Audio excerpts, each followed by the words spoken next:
All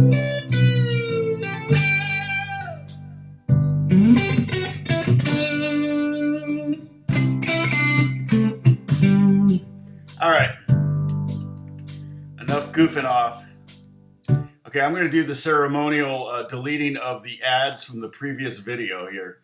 I haven't checked yet, but I'm assuming YouTube put 1 million ads. Yep, I can see it all. I can tell already before I even. Oh no, they didn't. I must have gotten to it before they did. So we're good. But I have to do that because I have to monetize it when I launch it, so that when you're watching, I guess I get something. I don't know how that works. Do you see an ad when you first log in or something? You might see a little ad. I don't know. Okay, Pepper's in the house. Hi, Pepper. How's the weather in Alabama? You guys getting any tornadoes or anything like that? There's also some tornadoes somewhere in the south. We were in Arkansas back in September. It was beautiful. We loved it. Bentonville was really cool. A cool little town.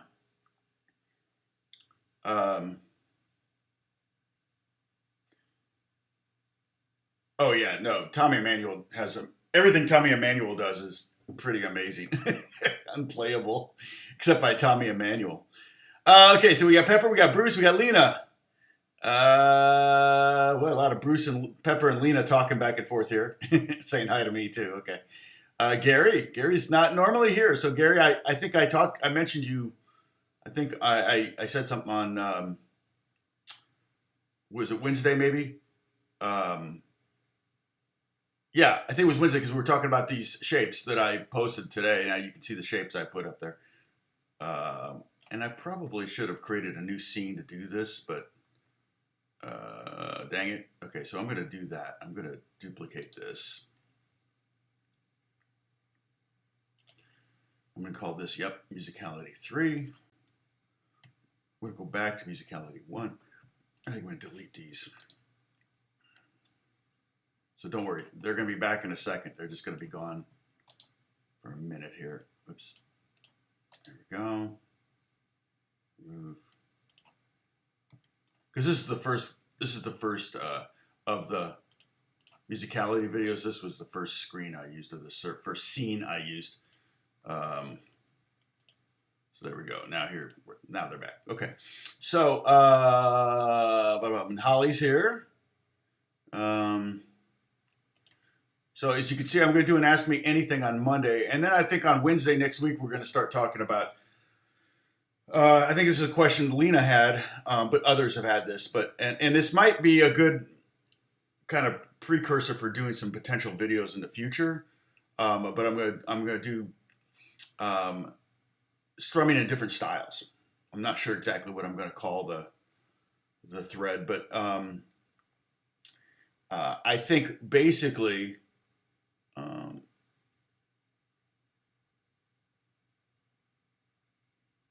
yeah. The thing is about different grooves and different styles is there's really no one groove. Every style has different grooves, multiple grooves. So, however, I'm going to try to see if I can kind of suss out some grooves that evoke certain styles. If I can find some. If not, I'll just start teaching styles and say, well, this is very common in folk music. But if I can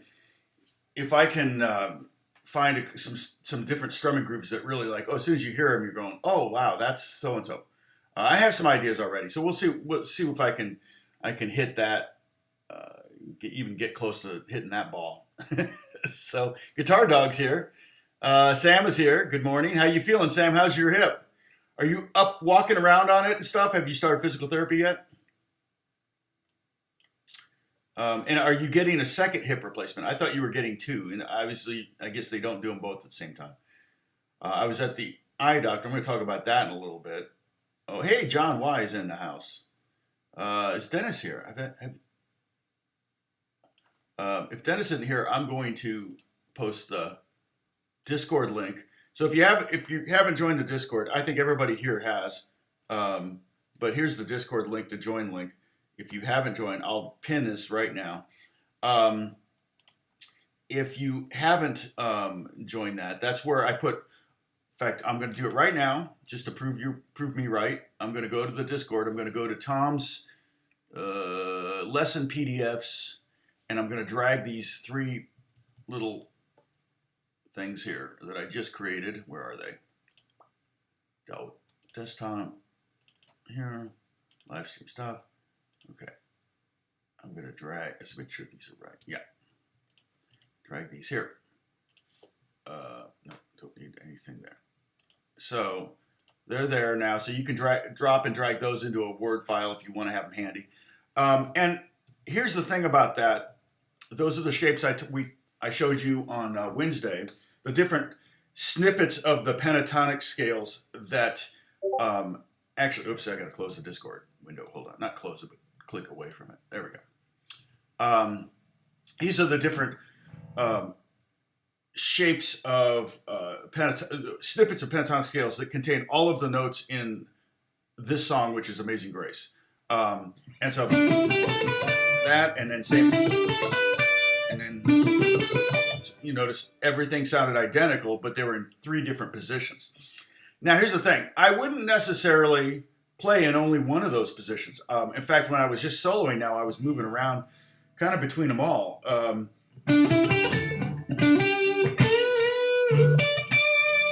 See, I could slide up. I'm in this, and I tried to put the names of the pentatonic. So this is pentatonic 4. This is pentatonic 5, and this is pentatonic 1.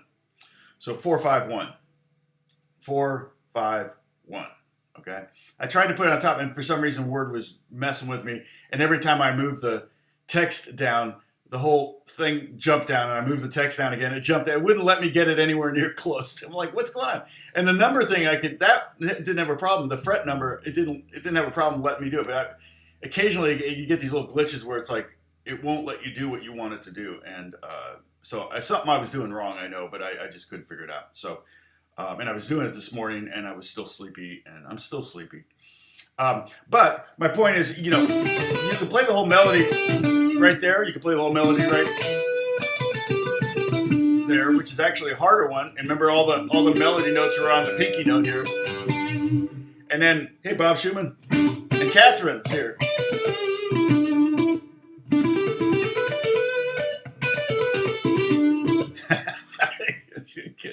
Yeah, because Strahle means rays of sun. Did you know that? In German, Strahle means a Strahleman is a smiling man. So I'm living up to my name, which is actually not my name. So it's my grandfather was adopted by my stepdad, or by his stepdad. So yeah, that would be weird. My grandfather was adopted by my stepdad. That would be a cool trick. Yeah, my grandfather was adopted by his stepdad and took his name. So my last name is actually, I think, should be Friedel or Friedelbaum. So I guess like that Jerry Seinfeld episode where you got the dentist that became Jewish so he could tell Jewish jokes.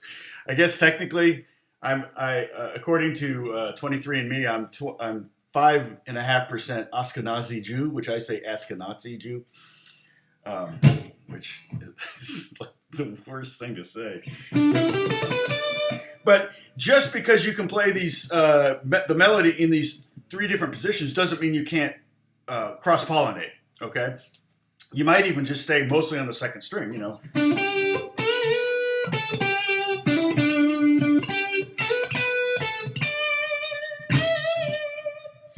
because I would bend that, but if I was there with my first finger on that D note, I wouldn't bend it up. But if I'm up here at the 12th fret, but well, good. I'm glad, Catherine. All of your students aren't rays of sunshine. My wife starts after spring break. My wife starts teaching, taking over a classroom. So that's going to be interesting because she's going to be doing what's it called? Synchronized teaching. Basically, she's going to. They have a word for it. I can't think what it is.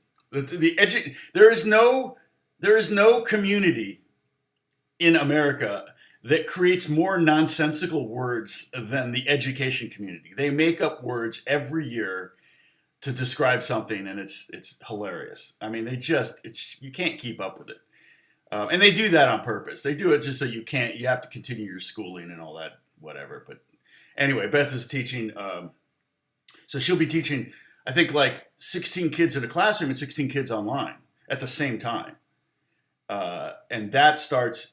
The schools all go back after spring break here in LA, or a lot of them do. And that's going to be interesting because they've never done that before. And I think that's part of the reason why that teacher she's subbing for is taking the rest of the year off. She's like, I'm sick.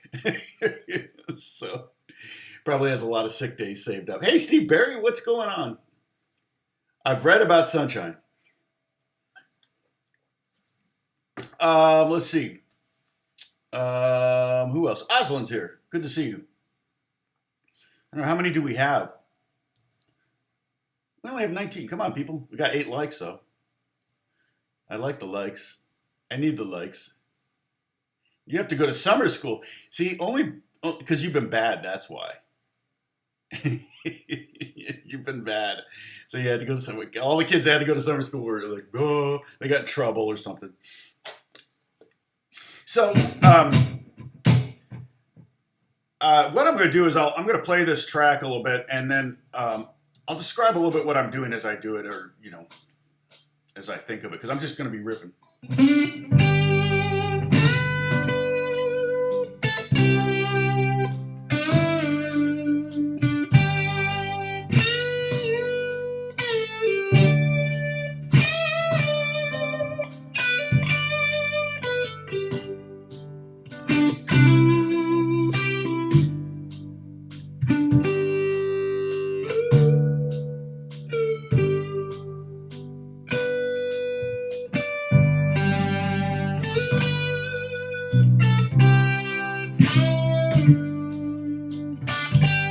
My second finger there.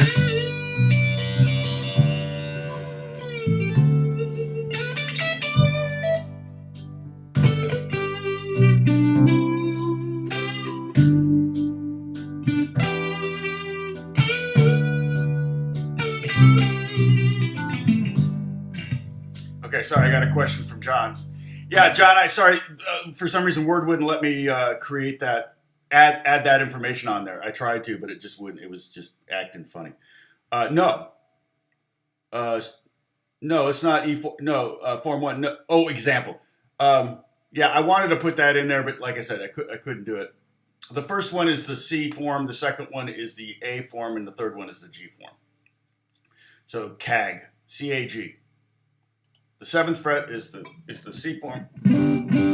The 9th fret is the A form, and then the last one is the G form. Okay, so pentatonic. If you go back to my lessons on the pentatonic scales, this would be pentatonic number 4, and this would be pentatonic number 5, and this would be pentatonic number 1.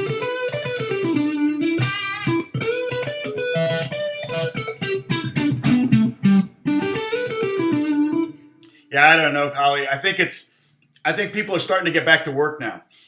I think lately I've noticed if I like I said, if I go to the live streams, the total view counts now are in the 400s.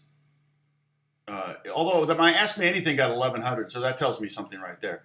But yeah, if I charted it, it would be definitely slowing down, and I don't know if it's because the subject matter people aren't as into, or if it's the strumming thing may be better. The intro to bluegrass, it wasn't even the first one. Weird. Lesson number 157 got 1,200 views so far. And then 800, 900, 800, 600, 700, 700. But now it's getting down into the 400s. So I think everybody's starting to get back to work. That's telling me that we're probably going to start going to once a week at some point. Here, because I got to be able to justify my time, and it'll allow me to spend more time creating new content that will probably, because I don't think people really seek out so much the live stream content, and the other thing about the live stream thing is I don't tend to go back and do all of the tagging I should do on it, and look at what we talk, because some of them are 2 hours, or most of them are 2 hours, and I could put 1 million tags in there because we talk about a lot of stuff here, or I talk about a lot of stuff here. I'm not delusional here that we're actually speaking. I mean, we kind of are through the chat, but you know what I mean. So yeah, so who knows? Yeah, but John, yeah. So this is pentatonic number 4, which is the C form. Then pentatonic number 5, which is the A form, and then pentatonic number 1, which is the G form. Well, hey, I might have time to actually bring Beth up to Yosemite this summer if I have a day off during the week. That's the hard part. I can't just go off for a couple days because I got to be here. And I know Holly has much more life than I have. So, okay, now let's see. All right, so some of the things that I was doing there, So first thing right away, I really like the sound of that A to the B. And remember, of course, the scale is gone. I could probably. Can I duplicate this? Oh, I already asked about that. I don't think I can. But you just remember the melody tones are G, A, B, D, and E. The same notes that are highlighted here with the dots. There are 3 whole steps. G to A is a whole step, A to B is a whole step, and D to E is a whole step. So anytime we have a whole step, we can take advantage of it with a nice whole step bend. There are no half steps in this melody. Although the other thing I did, one of the things I did was when I went to the D, with the melody note was the top note was that D note, right? Like for example, at the end of the first phrase. So I'm going to just stay right here.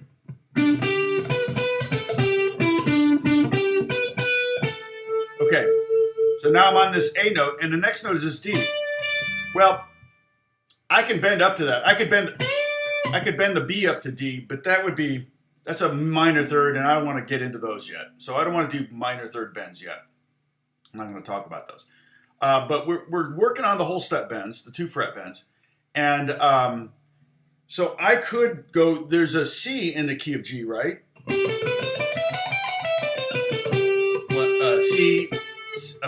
G, A, B, C is the 4. Now, it's not in the melody, but there's a C note right there. So I could bend C to D, which is a whole step.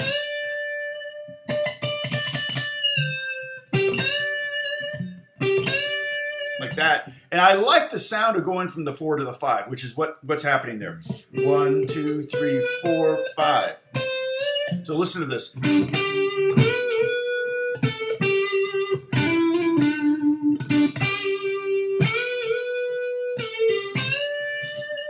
Isn't that nice? So being able to bend to the highest note in the song is a nice device. A nice device. If we were naming bluegrass songs, that might be a good name for a bluegrass song. Let's see, Pepper, Jackie, Tom. Will you at some time, or have you done cadences yet? Example, perfect, authentic cadence. No, I haven't really talked about those. That's from Pepper. Pepper, are you learning about all those cadences? The funny thing is, I know them all, but I don't know the names of any of them.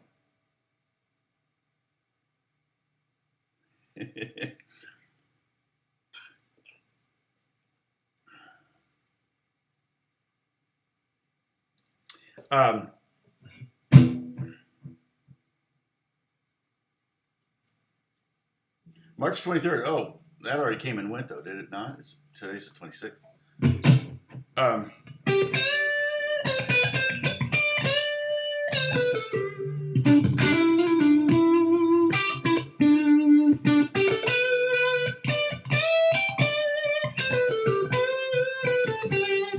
So yeah, I like and I'm using my second finger because it's just right there.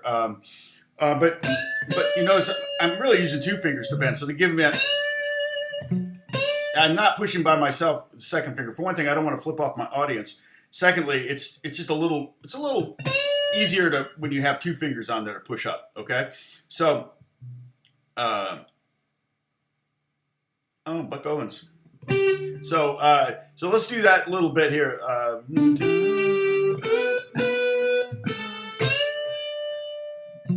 So you can even do that. 12th fret. And this is if you're on an electric guitar. Sorry for your acoustic players. When we get to strumming, it'll be good because it'll be all acoustic and electric players will be able to kind of join in.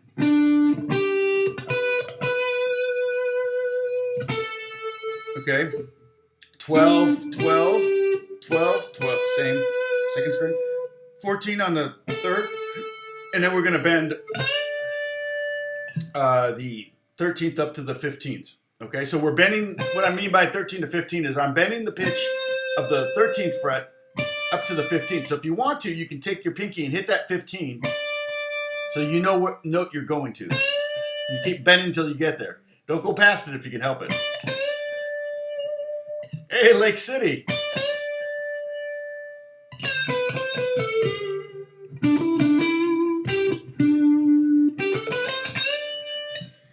Now, who's talking about Lake City? Right up Lake City Way. Cool. Let's see what. Lake City, Michigan? Steve, is that what you're talking about? I used to spend summers in Lake City, Michigan, but it's only 700 people that live there, so I would be surprised. There's a lot of Lake Cities. There's Lake City, Florida, right? Oh, that's probably what you're talking about. Is Lake City, Florida is a big city. You guys are having a conversation. You're not even listening to me today.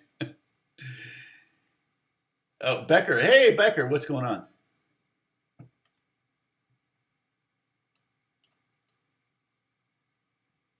Taria, how's it going? Good to see you. Where are you, Taria Ellis? Where in the world is Taria Ellis? Oh, Seattle Talk, Lake City. Okay. He stopped the music. Yeah, yeah.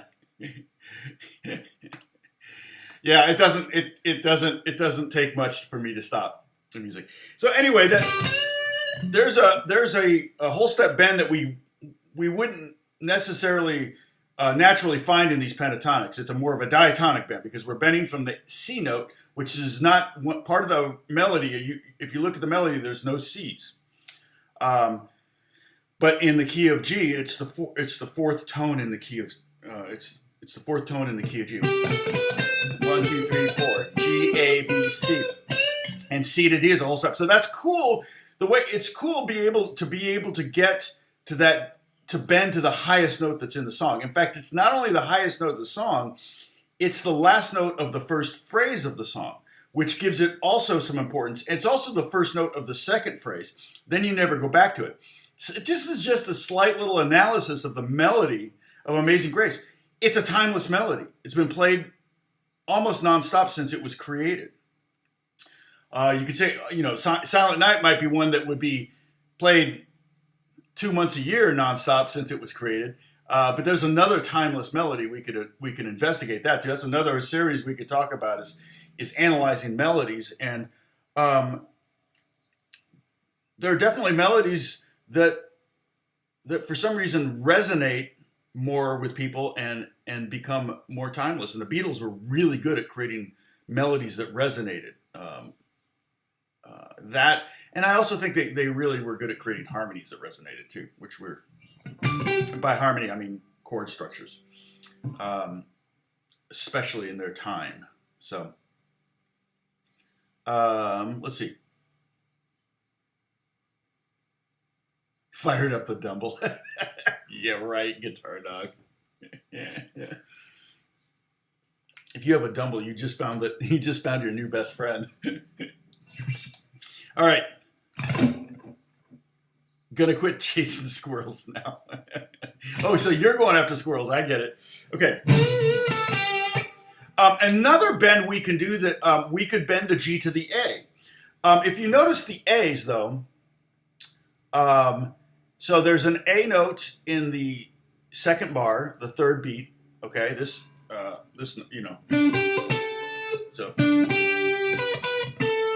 that note there, A. There's another one right before we get to that high G, right? Okay. Where's another A? And then there's another A, the note before the last note of the song.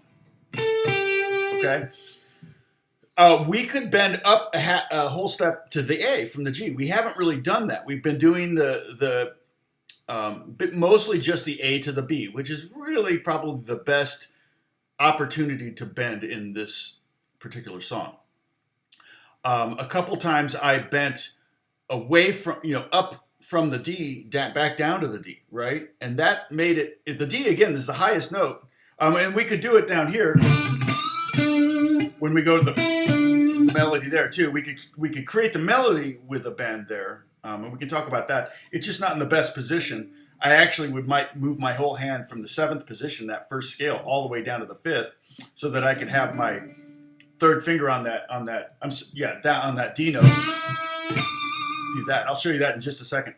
But when I did the D, when I did that up a notch, it was a suspension kind of thing, right? So, like for example, we go.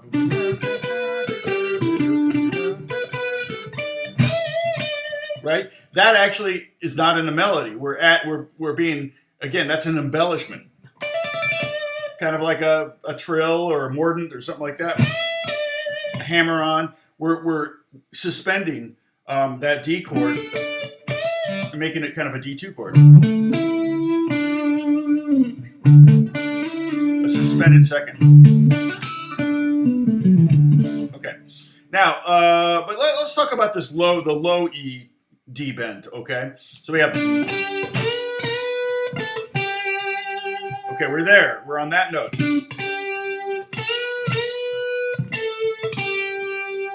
And then I'm going to move my whole hand down to the 5th fret and go. Okay? So what I'm doing is I'm just bending up and bending down. I'm hitting it once, I think. Yeah, I hit it once. Okay, we could do a couple. Remember, we could do several things. I could hit it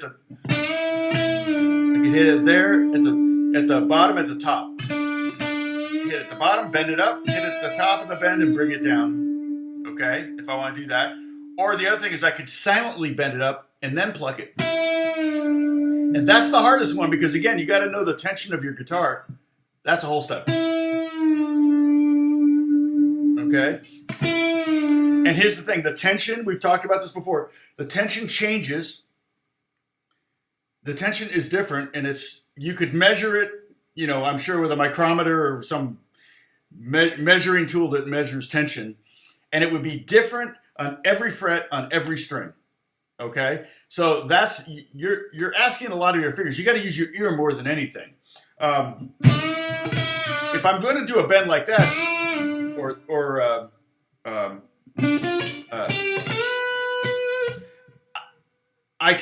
I'm using my ear when I'm bending up. It's only the pre-bend that you really kind of have to have a feel for the tension of the string. See, I was a little flat just then. I think still a little flat. Now it's sharp.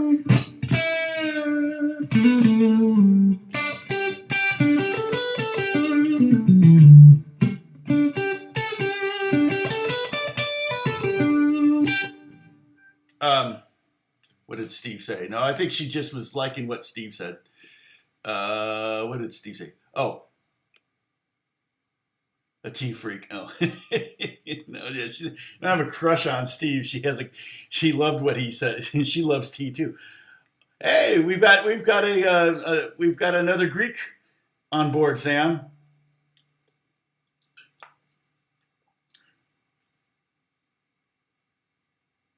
Yeah, the Dumble amps. I even heard what Alex was telling me about, like Dumble. If you send them to anyone else to repair, he won't ever work on them again. Work on yours again. So you have to send it to him. But if you send it to him, you're gonna be waiting for 3 years or more, no matter who you are. This is crazy. So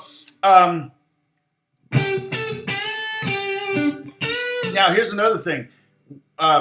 When you're bending, because you're dealing with pitches, and you know, it's like you're all of a sudden, as soon as you start bending, it's like you're playing violin, like you don't have frets. So you've got to find that note, right? Because that's not chromatic. I don't even know the word for that, but you can't do that sound on a piano. Well, with a synthesizer, you could with the pitch wheel.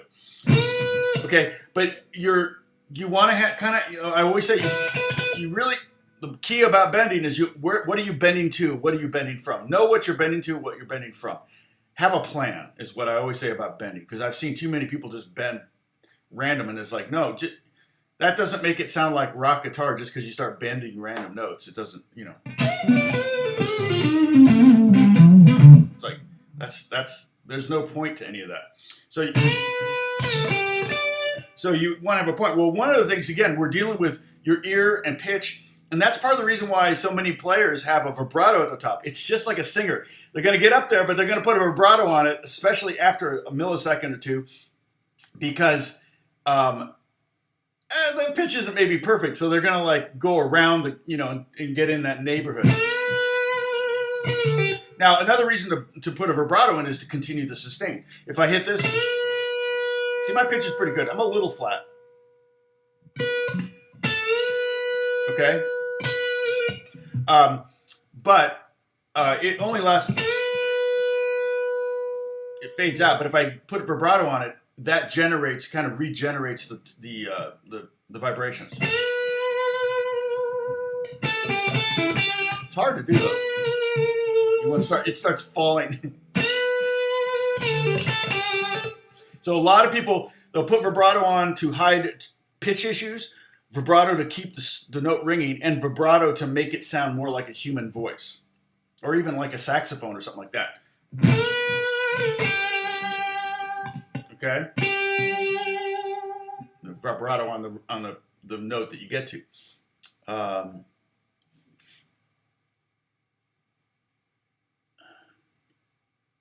Oh, that was Russian. Oh, shoot. Okay, sorry. Well, it was all Greek to me. Anything I don't understand is Greek to me. I do get Russian bots that like will post a comment on every, hey, for pretty girls, click on this link. It's like I delete after I check them out. You know, no. I don't think it was like every day I was getting them. Then I stopped getting them. I mark them as spam when I. It's always held for review. No comments right now, held for review. It's always in the held for review comments, so I obviously just hit the trash can, or I think the trash can implies spam, maybe.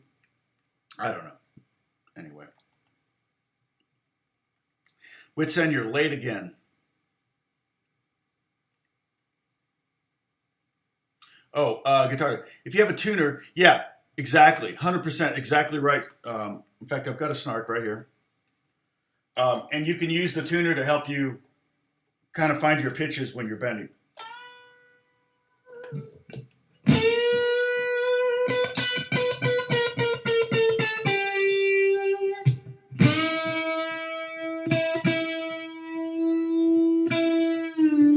Yeah, I'm way flat on that. But flat is better than sharp when you're bending. Flat just makes it kind of skews towards the blues. And I mean, there's like I always say, Arabic music has notation for 54 notes per octave. We only have 12. And so when I was studying the oud, I wanted to kind of dig into it a little bit legit, even though no one I work for ever wants, quarter tone maqam stuff. Kind of happens naturally. But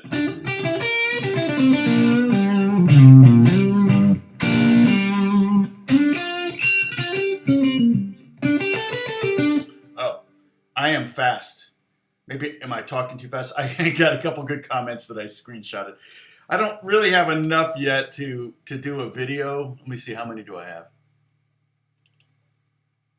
I have 7 so far. I don't know how many comments, hilarious comments. I mean, some of them are just funny.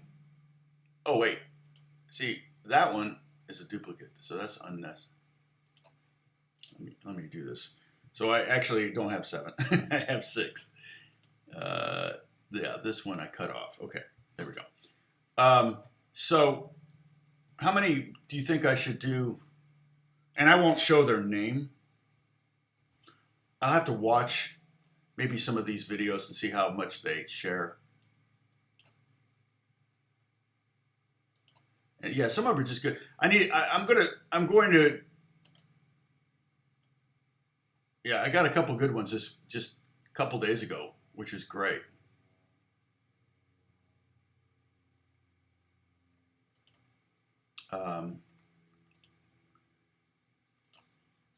Oh no, this one's also a duplicate. So I've only got 5 and 3. Only 3 of them of the 5 are negative comments. I need more negative comments. All right, challenge accepted. You're gonna need to use a separate, come up with another screen name and just come up with some like really mean thing to say. But don't make me cry. That would be bad.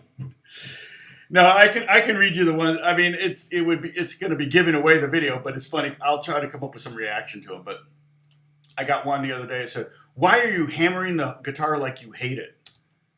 And it was, I'm literally teaching you how to do the snare hit. It's like, because I'm teaching you how to, you know, I was doing this. And he's like, "Why are you hitting the guitar?" And it's like, I already have a comment for that because I would break strings a lot when I was leading worship, and they're like, why do you break so many strings? And you know, I said, well, I always take my anger out of my guitar instead of my wife. So that's what it is. Hey, Earl Robinson, new in the UK. Well, good to see you. I love the UK. I almost went to the UK for Christmas this past year, believe it or not, to work for somebody. But I probably will be in London at the end of this year, maybe next year. I'm not sure.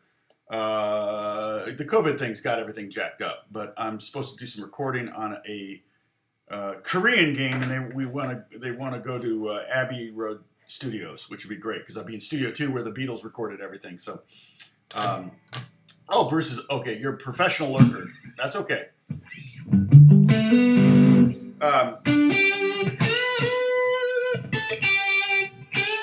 Now, and there's another bend. Okay, I started to talk about the A note, and I remember I pointed out where all the A notes are. If you know what A note looks like, it's the second space from the bottom. Okay, that's the A space. You spell from the bottom, it's F-A-C-E. So the word face. So second space from the bottom, you'll see in the second full bar is an A. So in other words, that note is an A. And then there's another one right before you hit that last note in the phrase, that D note. Before you hit that note is an A. And there's only one more A that I see, and that is right before you hit the last note. So if we put our third finger on any G, like here's a G, okay, on the second string. So put your third finger, see, we're not in any of these positions up here that I notated up here, okay? If I put my third finger on G, I'm technically at this G here on the second string, 8th fret. I'm technically in 6th position, which means my first finger's basically going to be playing the 6th fret.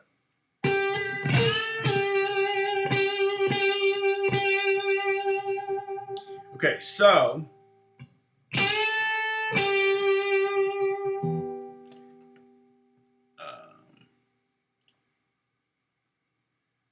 all right, so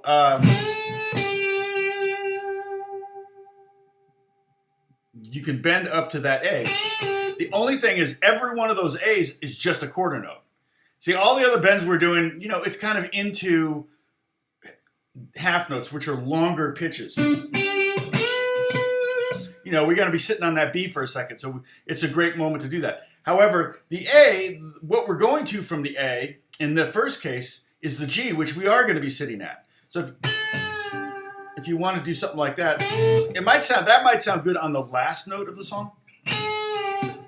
And I'm going to use my tuner here. So what I'm doing is I'm pre-bending. Yeah, Tori, you don't need to put so much. You don't need to text so much emojis. That's too much. Okay. So yeah, don't be a troll. That makes you look like a troll. You may not be a troll, but it makes you look like one. Okay. So there's one way you can do the G to A bend. Okay, and you can also do it up here. It's a little bit easier if you go to the 12th fret. And now you are in kind of the position of the you might have your finger there, but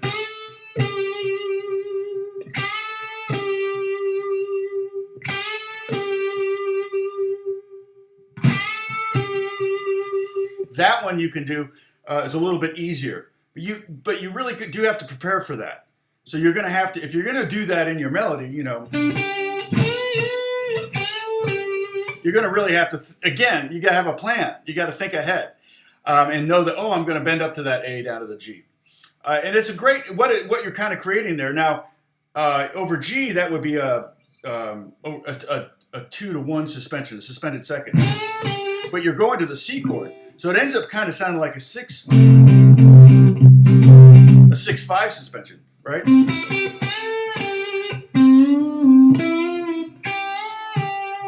There's your 2-1, 3, 4-3, 6.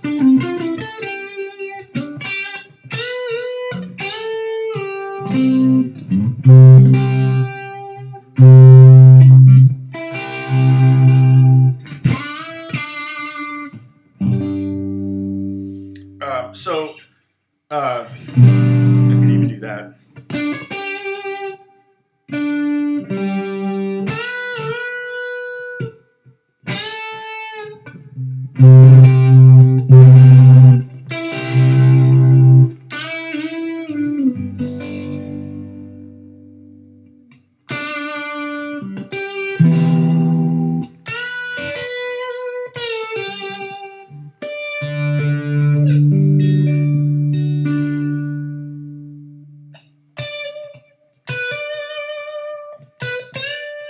There's that C to D bend. That sounds really nice.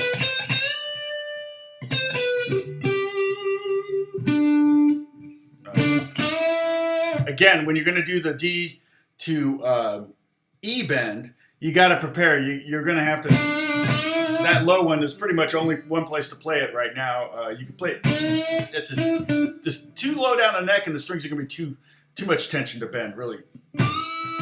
That's probably the only place I would do that D to E bend, that particular one. I might go up here for up an octave, or I might do the 4th string.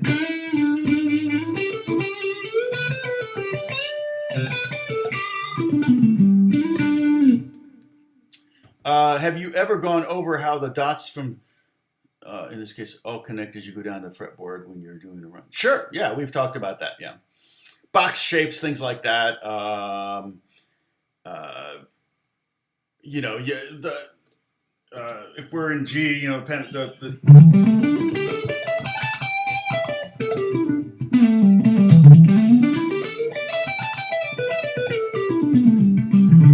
I don't really think that way though. I use the cage method to connect everything generally, and it's been so long now that I've been doing it that I don't even think that way anymore. But when I first started playing guitar and I started learning pentatonic scales, I noticed a lot of the consistent shapes. You know, when you would, if I'm in G.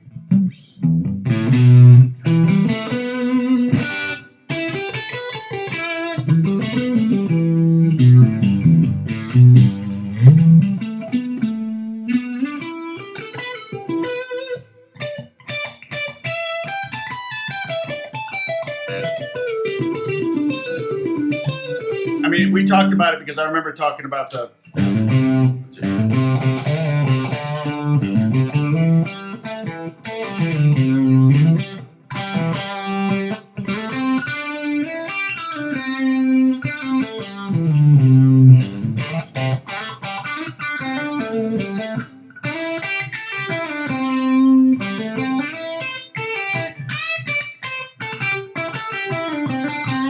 both Let It Be solos, the one off of the single and one off the album. That's the only. There's two differences between the Let It Be. There's two versions of Let It Be. One is the released versions of Let It Be. One is the single, and one is the album version. And they have different guitar solos. And then I think, shoot, there's another difference, and I can't remember what it is. It may be just the guitar tone he's using. In one, he's using kind of a pure blues tone. The other one, he's got a he's playing through like a Leslie cabinet, or it was a Quarterbox, I think is what it was. It wasn't a Leslie cabinet. It was similar to a Leslie, but a different mechanical principle between a Quarterbox and a Leslie. That,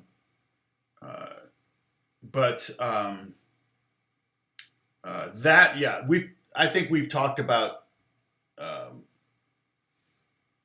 guitar, so that kind of thing. And like I said, I'm more likely to kind of connect things using the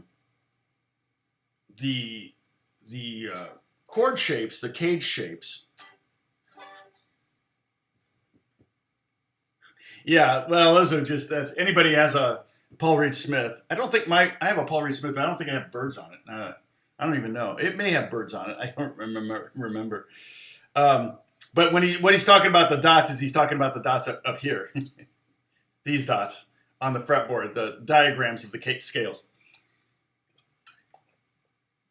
And the one at the 7th fret is based on this. And if you look at these three different shapes, for example, you wouldn't, if you were looking for boxes, this wouldn't fit the mold at all. You have boxes in here, yeah, but they're showing up in different ways, and so you probably wouldn't naturally gravitate towards them. What I'm seeing when I see this scale is that G chord, and then when I play this one, oops, which one is it? I'm seeing this G chord. When I play that one, I'm seeing this G chord. So I'm seeing more shapes than I'm seeing. Yes. Now that is something I always point out. I've pointed out from the get-go. If you look at the top of the 7th, it's the same as the bottom of the 9th, and the top of the 9th fret one is these three, and that's the same as the bottom. Yeah. When I talk about and I don't know if I still have. See, how far back do we go? Minor pentatonics. See, you can. Yeah, this was in playing over blues. I don't know. See, there's, again, playing over different scale. I think by the time I started doing OBS, which is the software I'm using now, and able to put diagrams in the video, I got a lot of stuff going on in here, don't I? So, before I was able to do that, we talked about that. So you would have to go back on the Discord. If you go to the Discord site, you can see a list of lessons. And so if you go back, it's pretty early, probably lesson 50 or something like that, where I talked about pentatonic shapes. And I definitely mentioned, oh yeah, look, notice that the bottom of pentatonic number 1 is the same as the top of pentatonic number 5, and so on and so forth. So yeah, but I wouldn't call those, I mean, that's connectivity, yes. I guess if that's what you're referring to, yeah, then I do teach that. But as far as thinking that way, the shapes just, and there's certain shapes that you use more than others, obviously. That's why I call pentatonic number 1 the favorite. It's got, pentatonic number 1 has 3 G's and 3 E's. So you got the major and the minor scales covered massively with lots of resolution notes. Or if you're in E,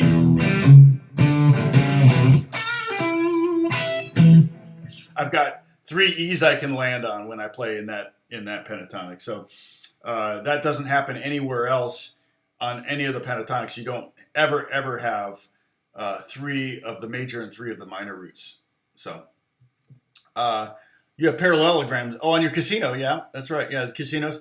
My let's see, pretty much everything on the wall. Now that those are, let's see.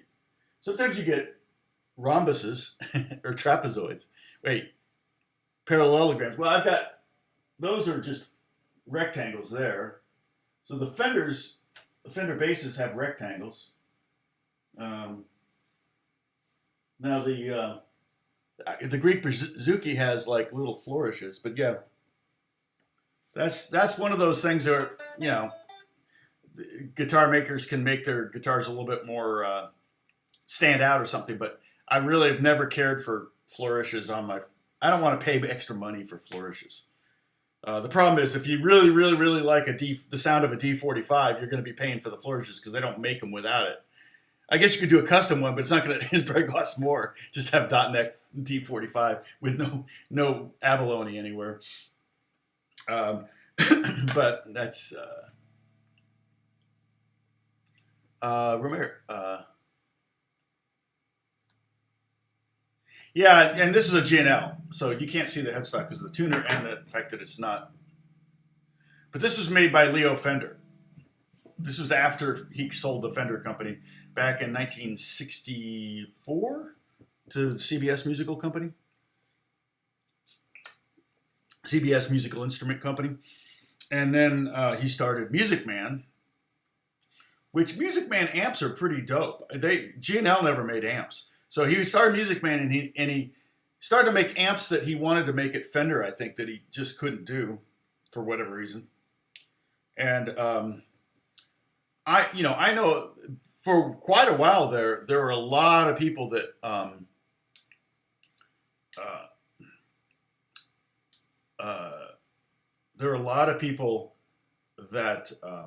country players that played Music Man amps. I don't know if that's still a big thing. I mean, what are they going for?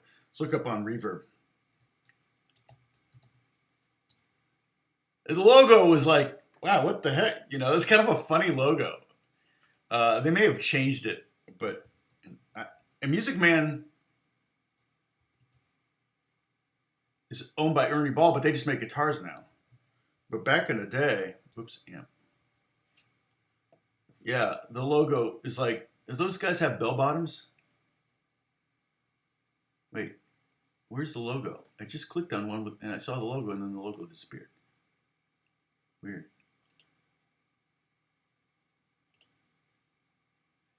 Yeah, they look like they have like striped bell bottoms. I kind of love that. So what are these things going for? Are they? See, they're not expensive at all. Here's a Music Man 65 guitar head for $59. Now, does it work? That's actually kind of, that's kind of a legitimate head. Yeah, that's the price. They're all at $700, $600. Oh, here's one of Mission Viejo, 65 head. Huh. That may be one of the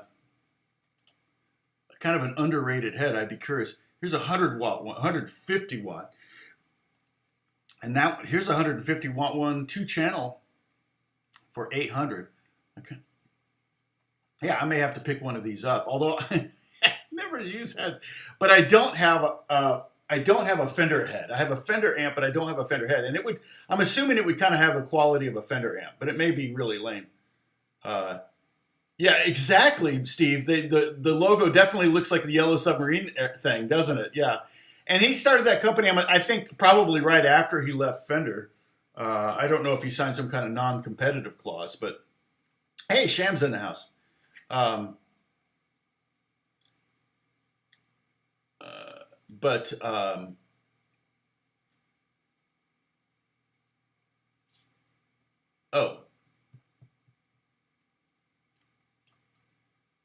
What did you say, Aslan? Did Dusty Hill pass away?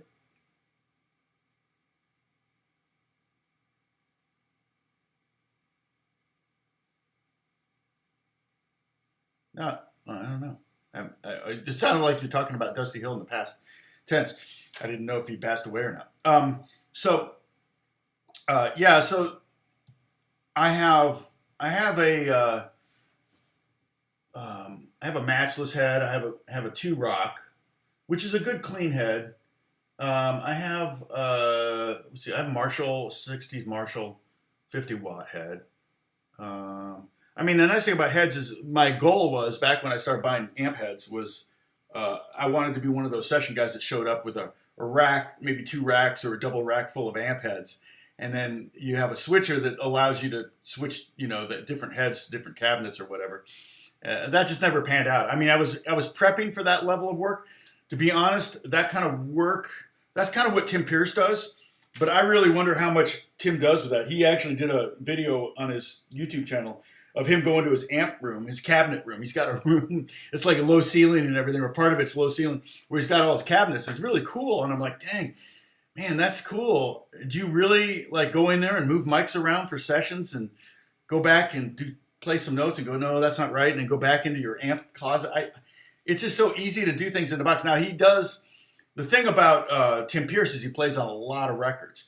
And you definitely are going to be much more focused on tone quality when you're doing a record, because people tend to listen to records over and over and over again. So if there's something askew, whether it's you hit a bad note or your tone is bad or your tuning is bad, those things will be more noticed than in a game or a movie or whatever. Like I remember slaving on this one, like slaving for all these tracks to get the best tones for this one movie. And it was one of the first movies I ever played on. And I went to the movie and saw it. They even had my name in the movie, at the end of in the credits. And I hardly heard my guitar at all because it was about it was basically a drama about motorcycle racing. It's called Supercross. And the motorcycles drowned out all the music. So all of that work we put into getting these amazing tones, or what we thought at the time were amazing tones, was completely wasted. We wasted all that time.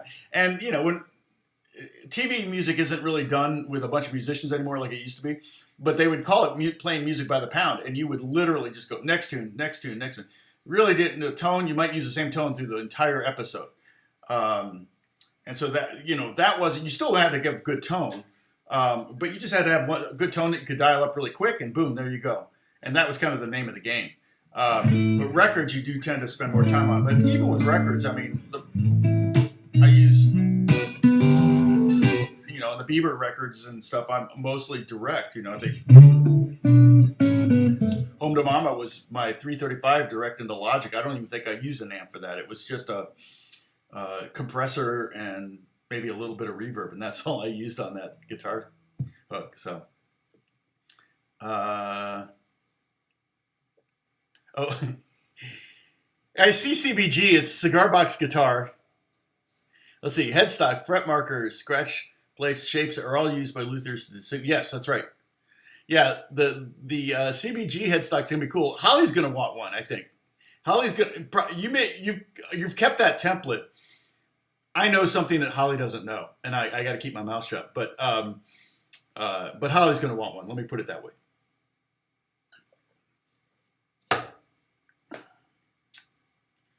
Oh, okay. I got to hit the like button. Thanks, Stam. I'll go hit the like button now. Can I hit the like button? Content. Live.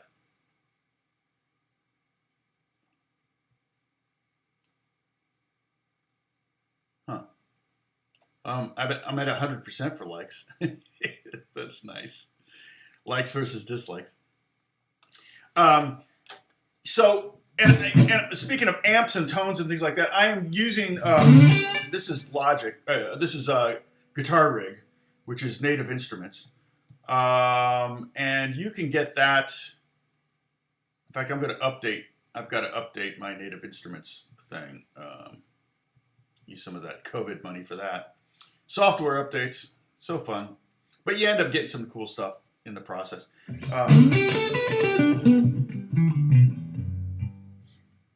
But I am using a little bit of gain to give it that bluesy sound and to give me a little more sustain. I could do a clean sound. We talked about this. Okay, so let me do this. We're talking about styles, okay? Let me see if I have. I don't know. Do I have a George Benson sound? What is this? I don't know what this sound is. Let me see if I can find. So I do have a Pat Metheny sound somewhere. Sound alike. Let's see. Okay, so here's. So let me try to imagine how Pat Metheny might play this. Okay, how Pat Metheny might play. Now I don't know if any of you know who he is, but.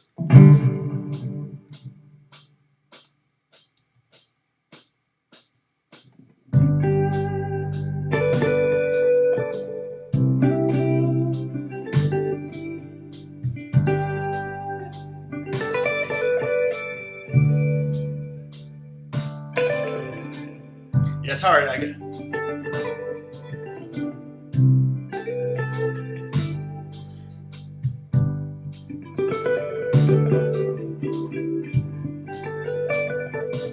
Yeah, I'm not quite getting that one. So Benson might do something like this. He might go.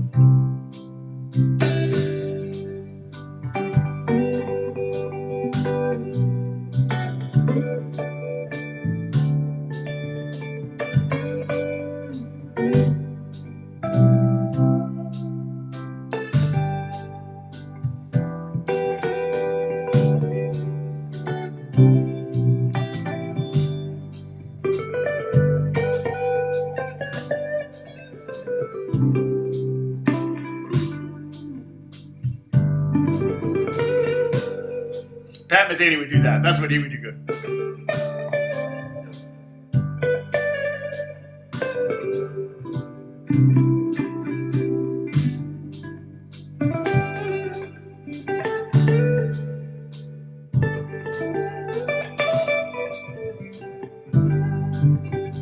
And he would probably do some kind of weird like.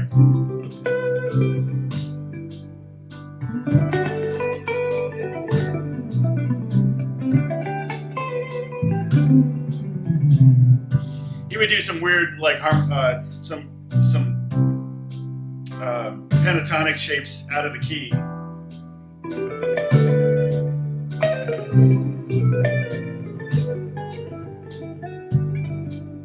He would do stuff like that, where he'd just be like finding substitute pentatonics. Let's see. Yeah, it's a tough song to do that to. Although that's funny because how many versions of Amazing Grace have I sung to you guys? But yeah, so you can, different players would approach things differently. Like I said, Pat Metheny would do a lot of this kind of.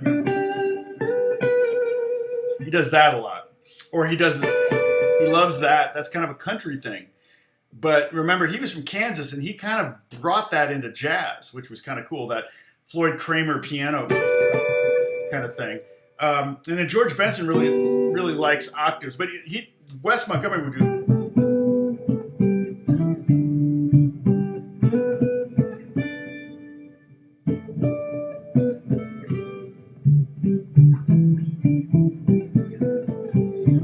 So you want to sound like Wes Montgomery, play octaves and use your thumb. And that makes it much more Wes Montgomery. But those kids today don't know who Wes Montgomery is.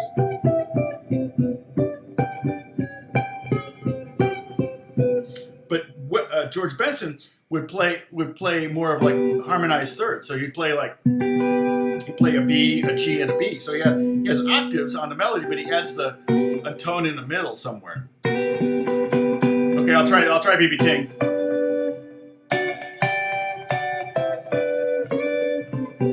So George Benson might,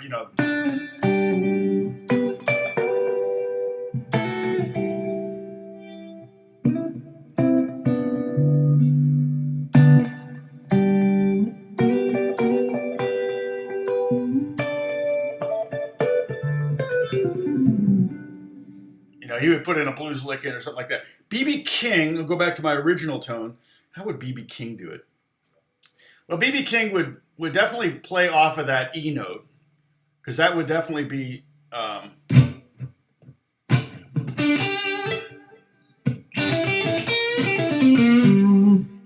just going to go bluesy. I'm not going to... B.B. King is very specific. Not sure if I'd be able to nail B.B. King, but...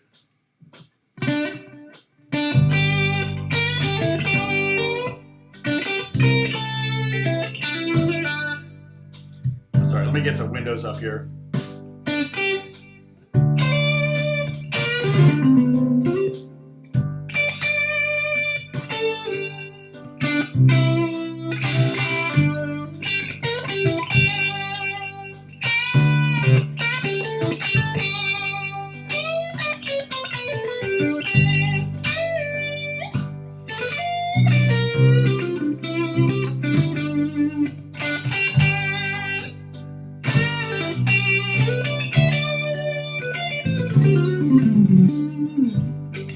He wouldn't do that. That he would do.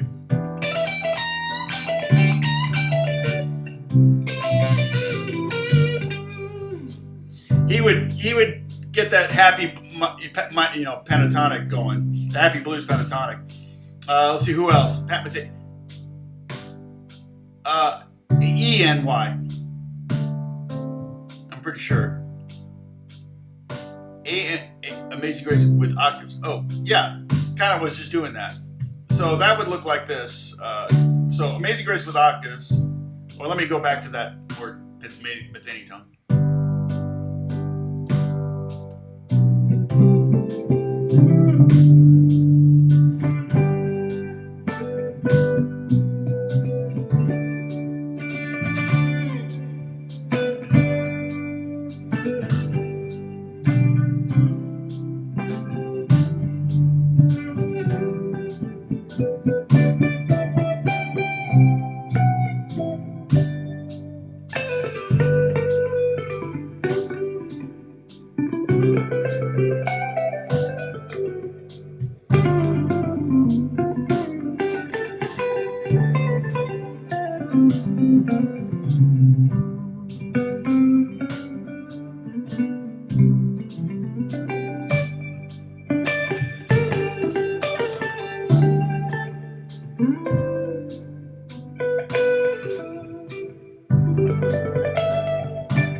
George Benson would also do that, like.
George Benson.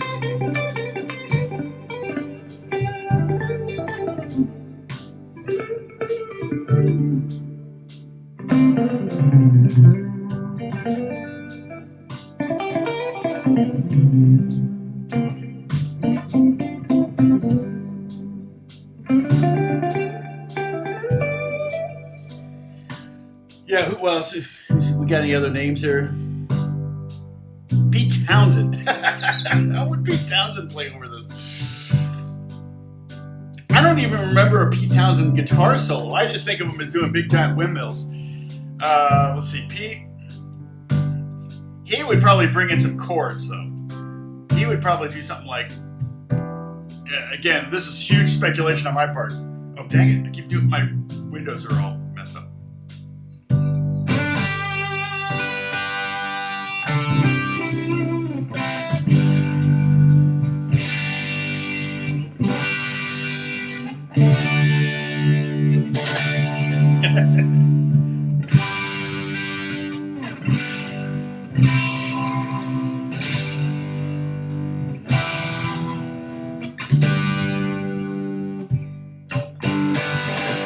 Yeah, that's kind of how I would do Pete Townsend. Django.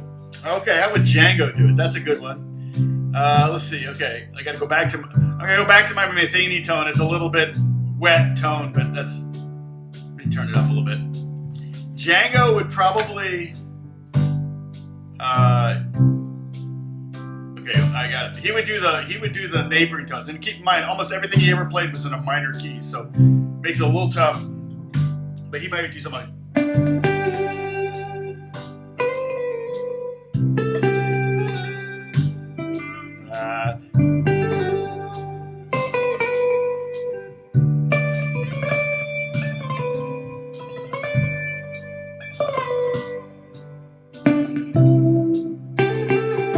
I'm only using 2 fingers.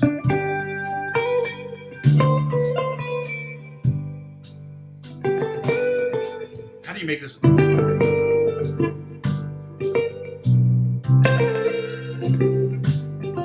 Trying to avoid that 3rd finger.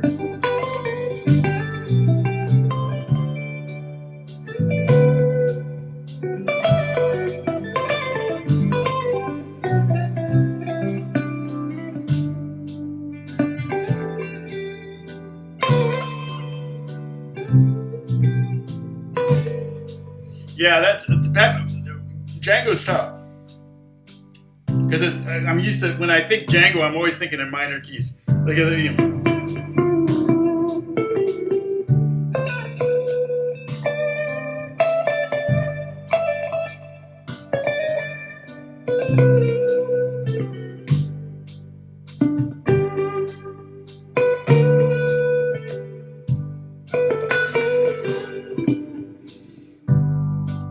oh yeah, Django, man, everything he did blew my mind because you're trying to imagine him doing that with 2 fingers. Just crazy. If you're ever discouraged about your hands and your limitations as a player, I just put on some Django and I count my blessings. It's pretty much as simple as that. He became a better player after his accident. So Hendrix, yeah. Let's see. I'll pull up let's see. How would Hendrix do it? So, for one thing, I would totally do a different arrangement underneath Hendrix for this. You know, for all of these artists, if I were to do Amazing Grace in all different styles, I would create a bed that was much more conducive to sounding like that artist. You know. But Hendrix would probably do stuff like this. Let's see. I may have to turn this up. I don't know if it's going to work because if I turn it up, it's going to be too. I can turn this down here. Hold on.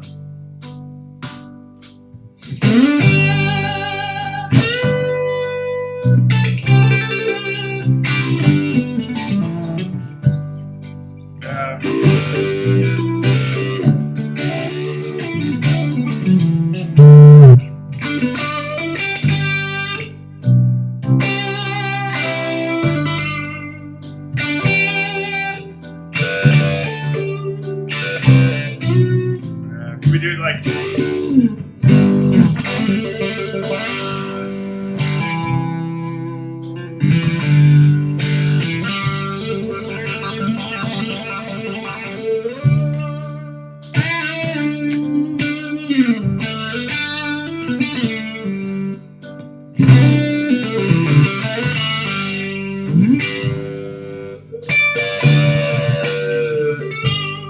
Yeah, I don't know.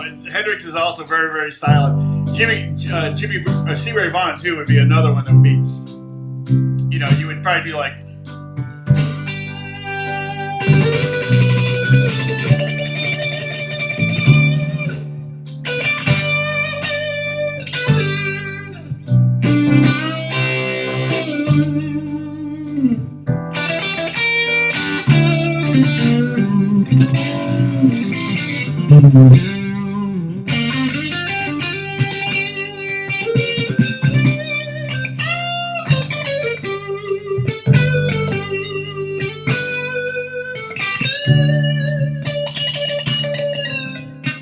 Yeah, I don't know. Yeah, you know, if I were to do some video like that, I would listen to that player a lot that day just to kind of get like, oh yeah, he would do that. Oh yeah, he would do this. It's like, yeah, grabbing the Easter. Yeah, exactly. Yeah. He would play, you know. He would.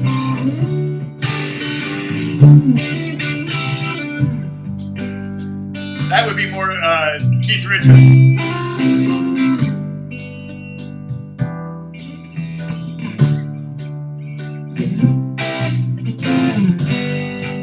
Keith Richard being.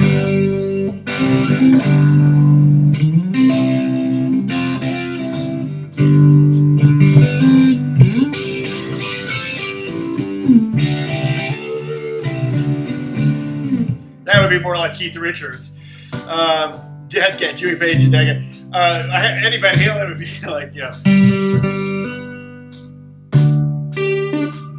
How could I do that? Get the.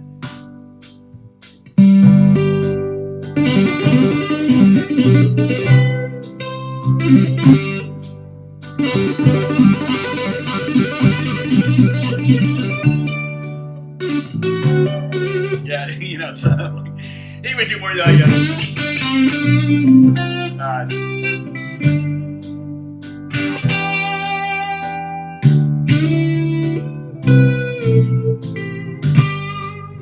he would do more. I don't have the right tone for that. Can't find it was the Eddie Van Halen version that got the cat off the lap.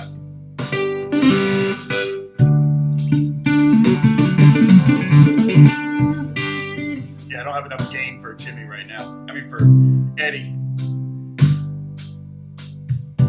Yeah, both. Yeah, you're right. Both Stevie and that's something I never really got down. I don't know why. It always kind of felt like the neck was hitting the side of my thumb and kind of hurting. So I never really got into doing the Jimi Hendrix. Lately, I you know, I feel like if I got a bass player, I don't really even need to grab that note. Like lately, I've been doing a lot of instead of playing like G and A minor and C and E or whatever, I'm just doing the E shape. You know, especially if I've got a let's see.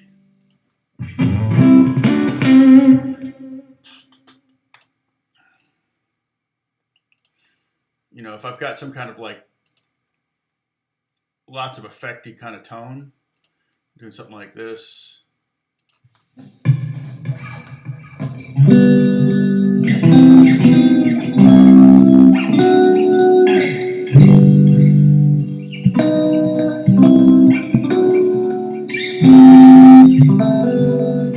Second.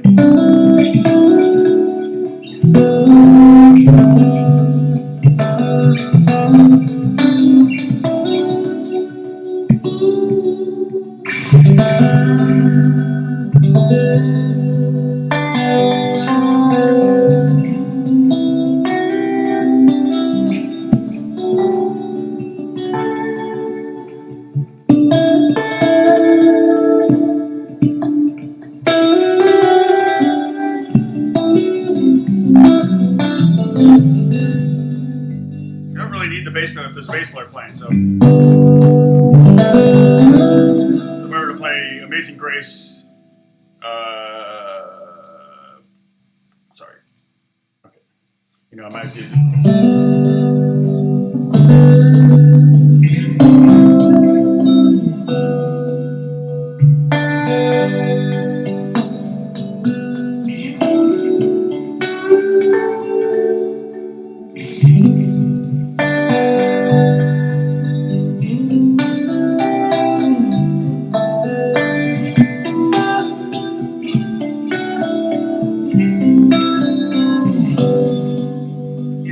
I might approach it with that. Pinch harmonics, yeah. I can play total harmonics if you wanted to, like.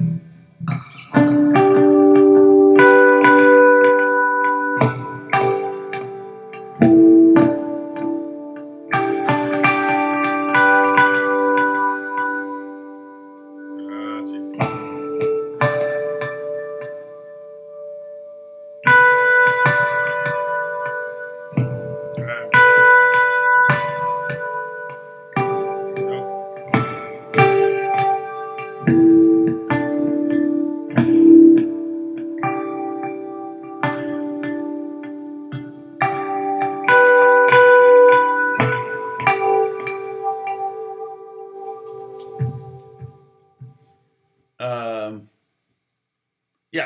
Yeah. I do that fairly often too, or the F over the D minor. I don't know. So, yeah, I use my thumb more to mute than to grab strings. It just depends. Oh. Off to Disneyland or the music store to pick up my looper. Oh, nice. Which looper did you settle on?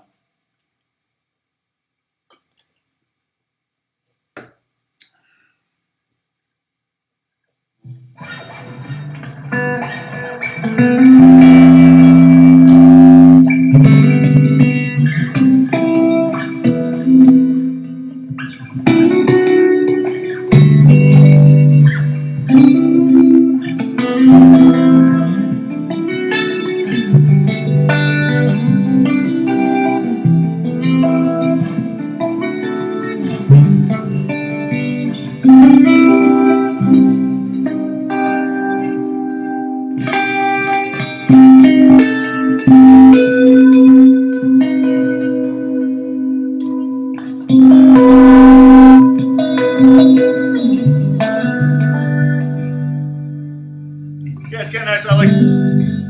You can add the bass note in when you want it.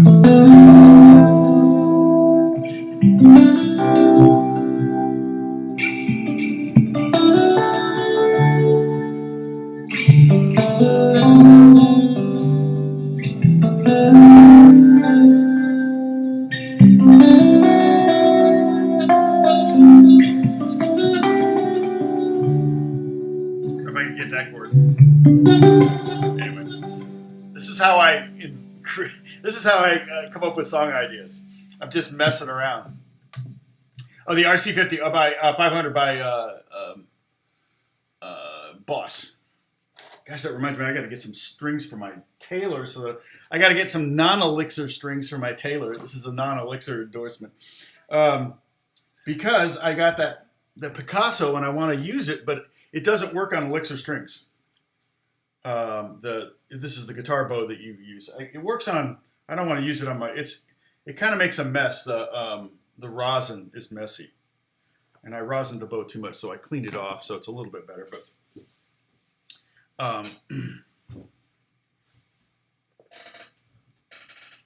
let's see.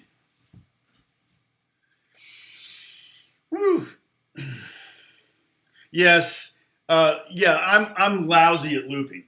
I'm really bad at looping because you gotta start it at the right and you gotta stop it right, and I'm always a little early or a little late, and then the loop ends up. But there are some loopers that if you can program a tempo into, and it will chop it. It will create a loop. I'm pretty sure there are. In fact, is the RC500 one of those that does that? Boss RC500. Let's see.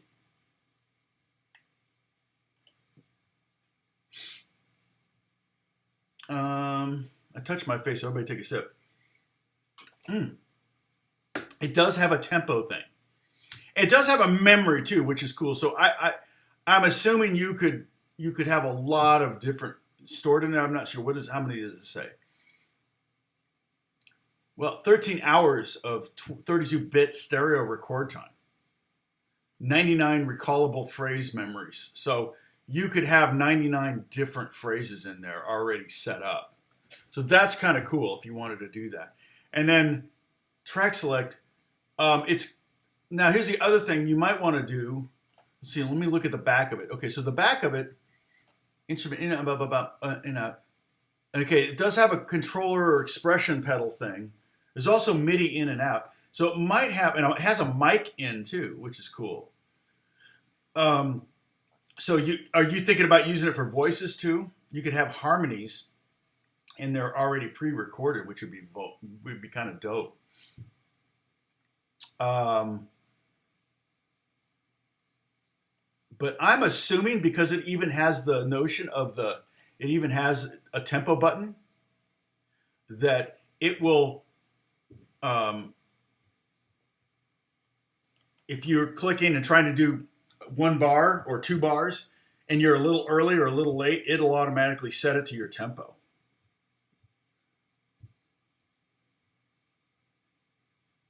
Okay, cool, Steve. The Nux MG30.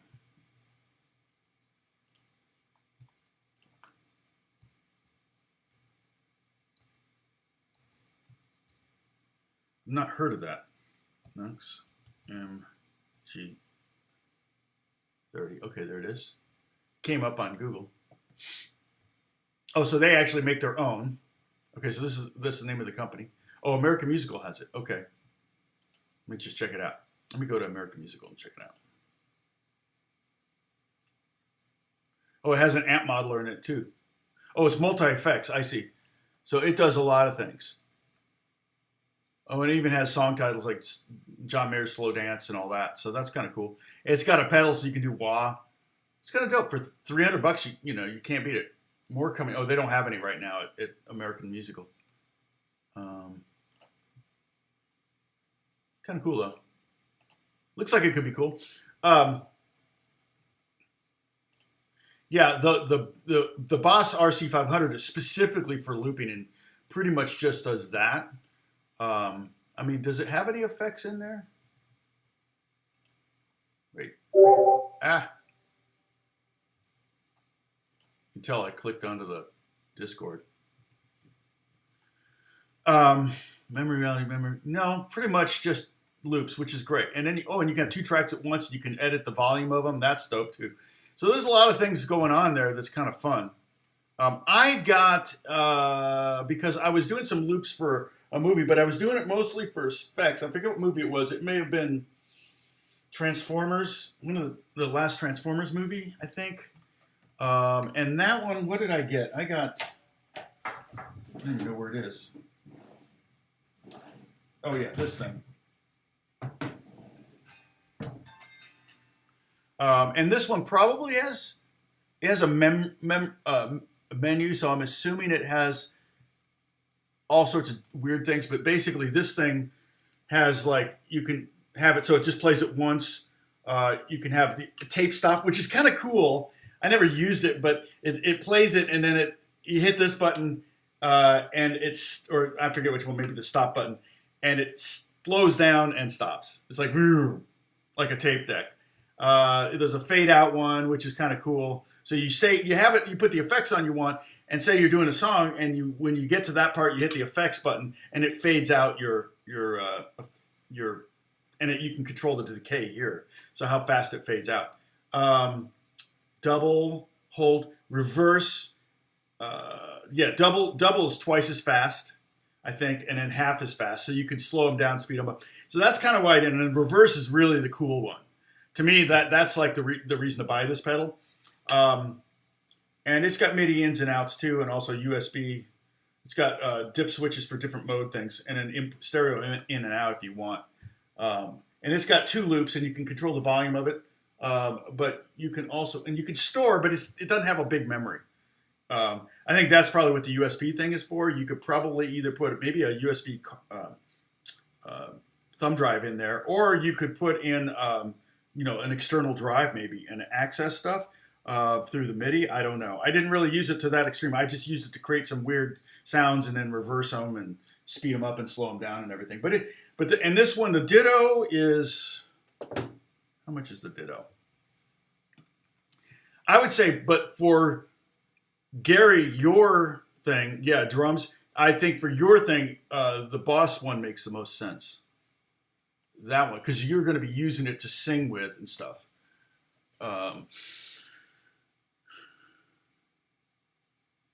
Yeah, that would be cool, Gary, to have your own harmonies up there. Okay, take care, Jim. Jim's already gone, I'm sure. Oh, Holly, you have the 300. Okay, interesting. Yeah, no, I'm literally using 1% of Logic's capabilities when I'm working. Literally 1%, maybe not even that much. Yeah, it's insane how much. And so, 4 dittos. Oh, somebody has 4 of these? Oh, that Ditto times 4. Yeah, no, I don't think I don't know why they call it the X4 looper. It's not 4, it's 2 loopers. And with effects. Hold to store, hold to delete. Oh, I see. You can hold it to delete. Okay. I don't know. Like I said, I don't remember saving this, and it probably has an internal battery that allows you to save things even when you don't use it for a year. Now, where was this? No. In my pedal drawers. Gotta be careful. All right. I mean, this is a weird pedal. I got this because I was wanting to get that John Mayer sound, and I didn't realize that he had the sound he did in that one song is not in Adrenaline 2. It's in Adrenaline 1, and I bought this one. And the knobs kept coming off. It's so frustrating. But in fact, they even sent me a bunch more knobs. I think that was a universal problem. So this thing is so complex to use, though, because you're really just using this very, like, all these different kinds of things. And it's got drum beats in it, like a million drum beats in it, which is great, and a ton of effects. And so what they are is synchronized effects that are synced to the beat tempo. So you program in the tempo, and yeah, it's cool, but I didn't really use it much. I think I used it a little bit live, and then, you know, if you're not locked to the tempo for the drummer, it's not going to really do you any good. So here's a cool pedal. Electro harmonics. This one's really old. This one is a great pedal. I don't even want to know what these are going for right now. Let me see if I can find one of these. But this is a great fuzz pedal. It's my favorite fuzz pedal, and it's the Hendrix one. It's by Prescription Electronics, Experience pedal. I had a friend give me one, and then he asked for it back, and I had to mail it. I fell in love with it, so I had to go find one. So I ended up paying a lot more for it than I would, you know. Let's see. That would be something you would find on Reverb. Prescription. You know what? I'm going to leave this. I want to. Prescription Electronics. I mean, maybe they're still around, but I thought they went. Electronics.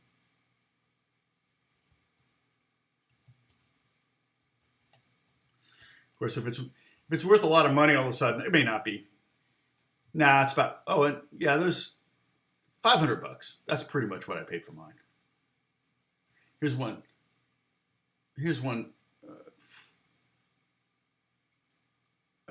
For $1,000, but yeah, typically they're going for $500.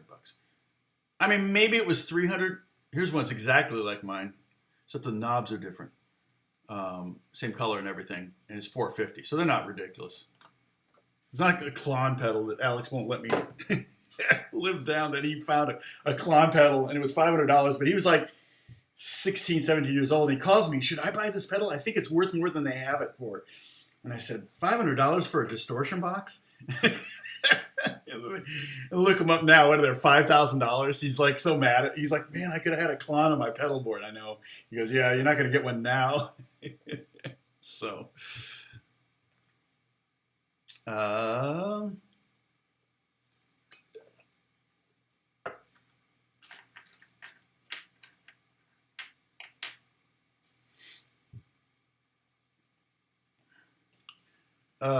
anyway, what are we talking about? The MG30.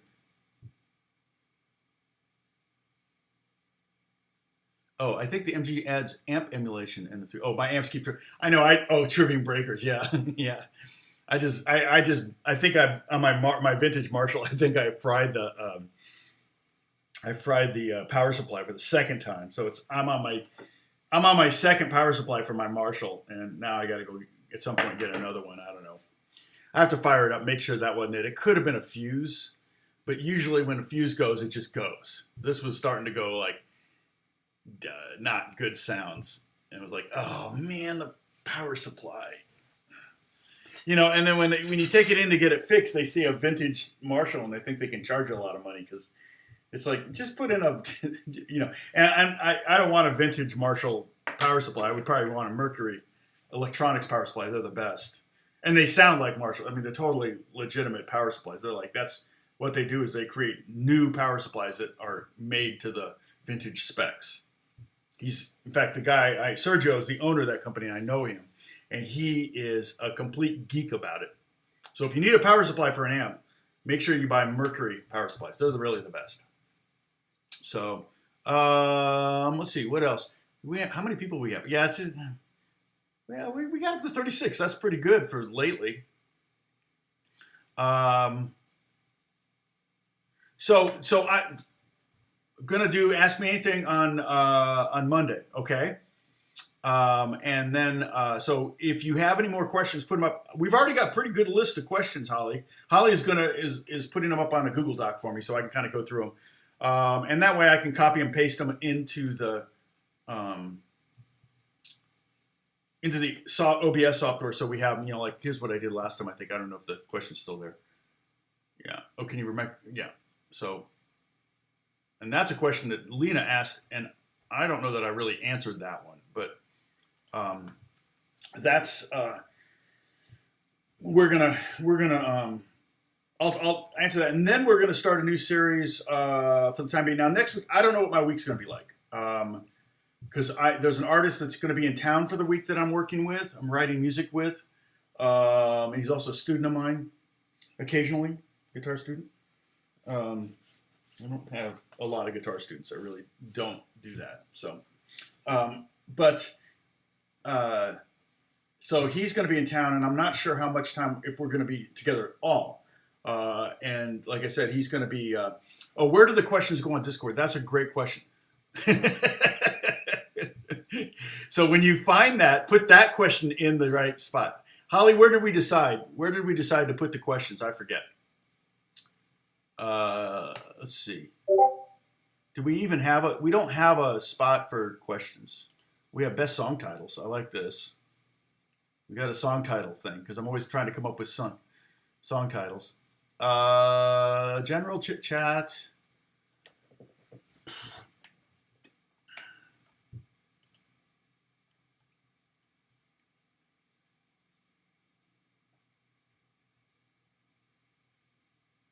Oh no, you can totally.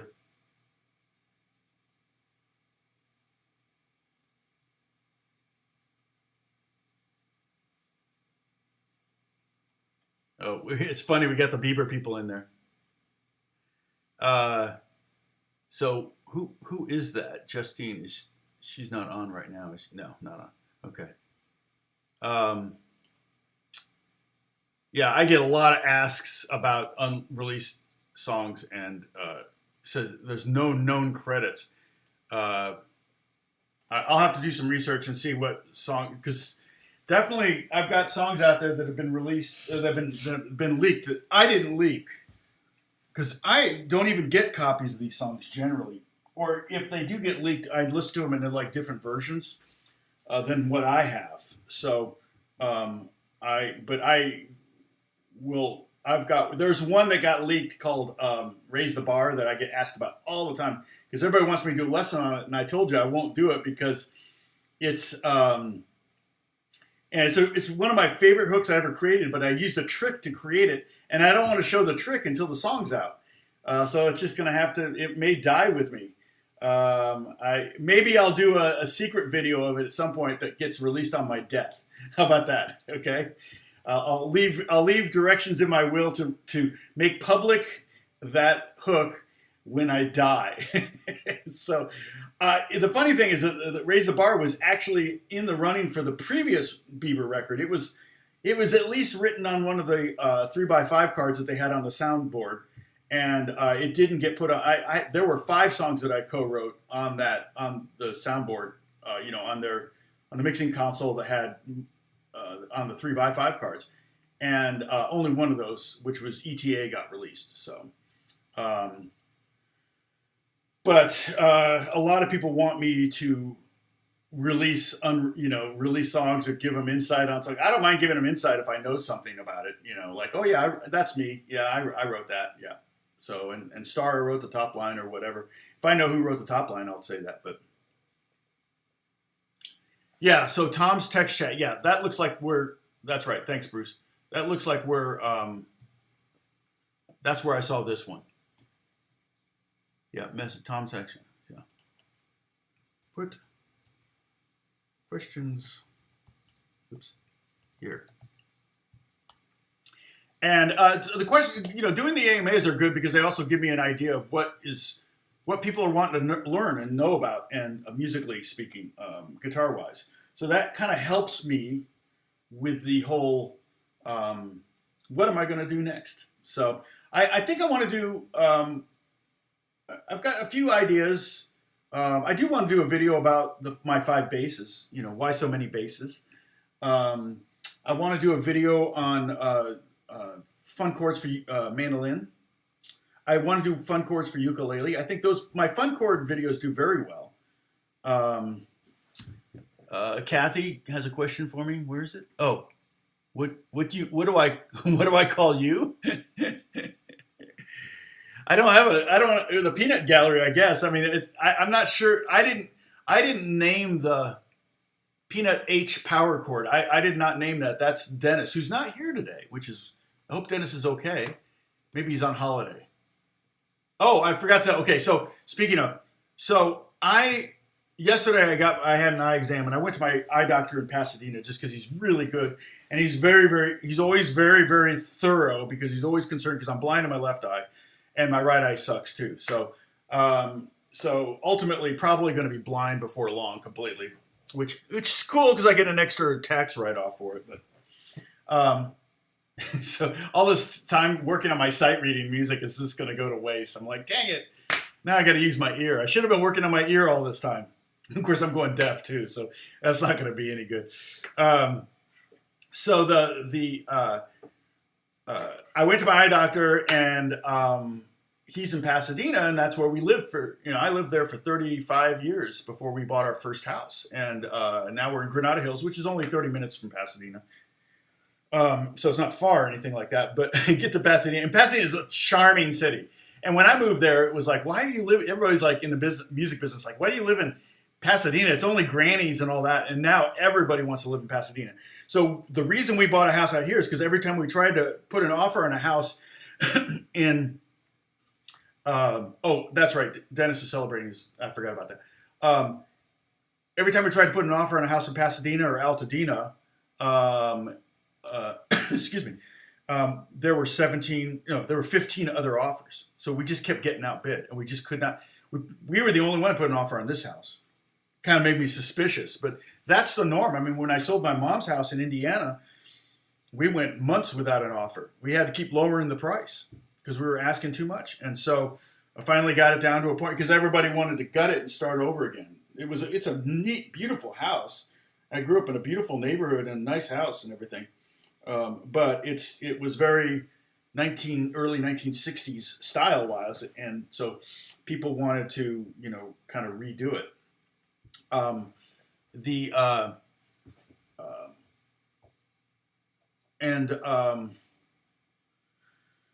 So anyway, now I talked to my agent that we used to buy this house, and she was our agent in Pasadena. That's where she specializes, and she said now it's 50 offers for every house in Pasadena that goes on the market. Can you believe that? 50 offers. I wouldn't even know where to begin.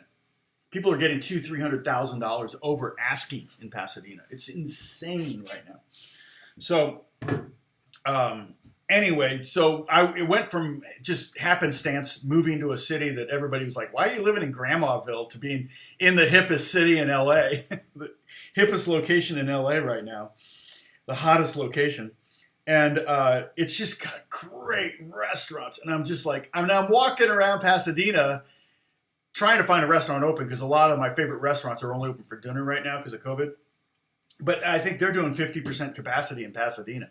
So you can pretty much sit in a restaurant, which is, I did. I ended up going to a Yard House, which is, I can go to a Yard House out here if I want to, but it's fine. It's not bad, but it wasn't, the places I wanted to go weren't open. But I'm walking around Pasadena, I'm going, I've been in Granada Hills so long now, Pasadena feels like Europe. I'm walking around like, this is Spain. I mean, there are some beautiful, let's see.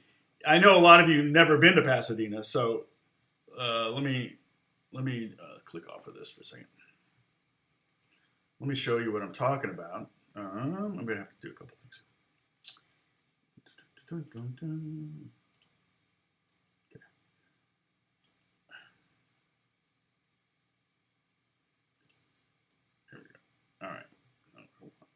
this? No, desktop. Where's desktop? There it is.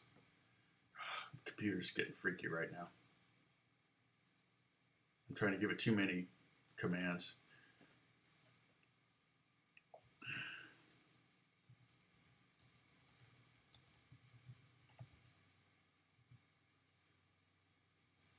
So I'll give you a little, here we go. Let's see. Boom, get rid of it. Okay, so I'll give you a little tour of Pasadena here.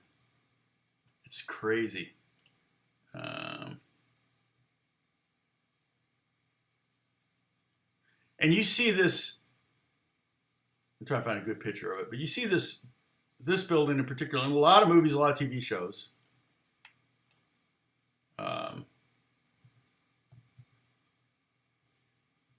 This is called Castle Green. And this has been there for a long time, Pasadena. It's called Castle Green. And it's just freaking gorgeous. It's very Moorish, very Spanish looking. Let's see. Beth and I have stayed here many times just to get away from the kids. This is, let's see if I can find a good picture of the Langham.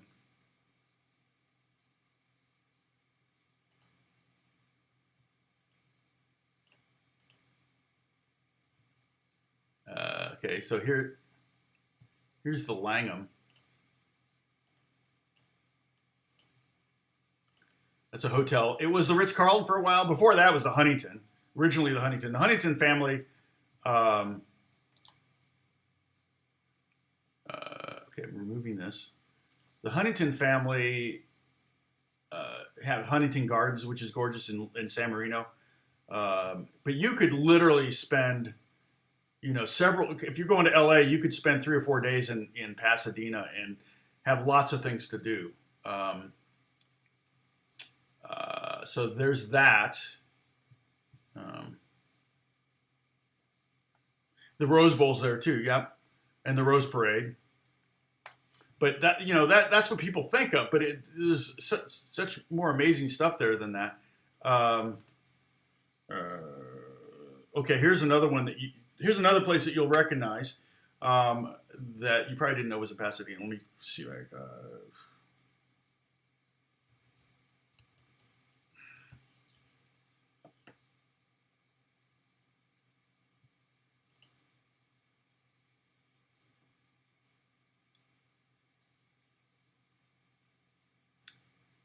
the Gamble House.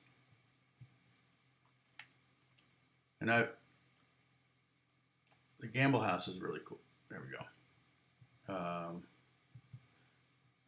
So I'm going to delete this, remove. So that's what's called the Langham. It was the Ritz-Carlton. Before that, it was a Huntington Hotel. Been there since the 1800s, I think. You know what this is?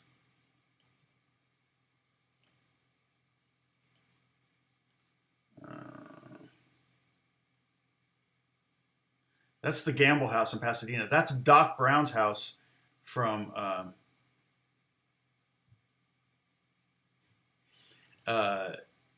that's Doc Brown's house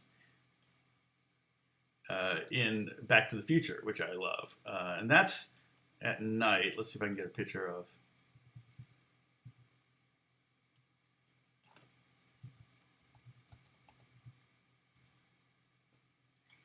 Yeah, there's just the coolest place.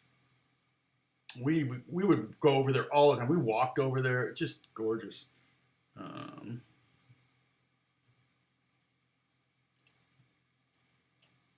There's a daytime picture of it. So that's Doc Brown's house. So if you remember that from one of my favorite movies, Back to the Future.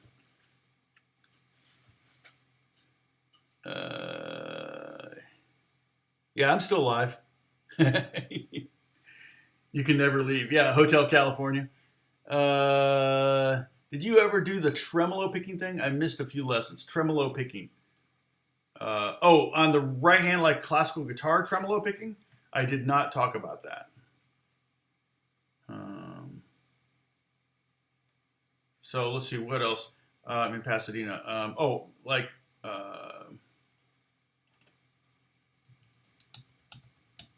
actually saw this being filmed. Didn't know what the movie was at the time. This was literally about 2 blocks from our apartment in Pasadena. Hold on, I need to. Gosh darn it. Okay, here we go. I'm giving you a home tour of Pasadena. This one. Okay, so this is.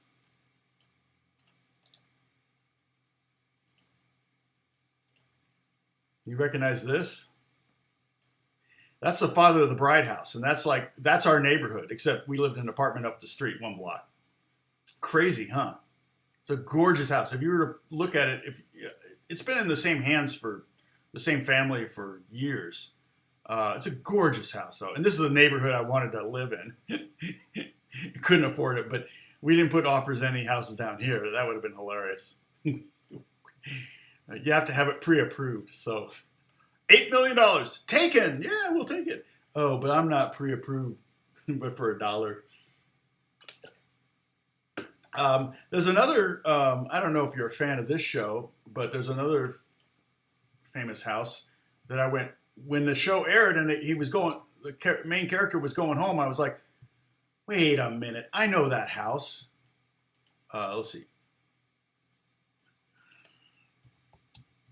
Let me see. I'm going to put this one up and see if anyone knows it. I'll give you this little game here, and name that house. And there's a lot of these in Pasadena.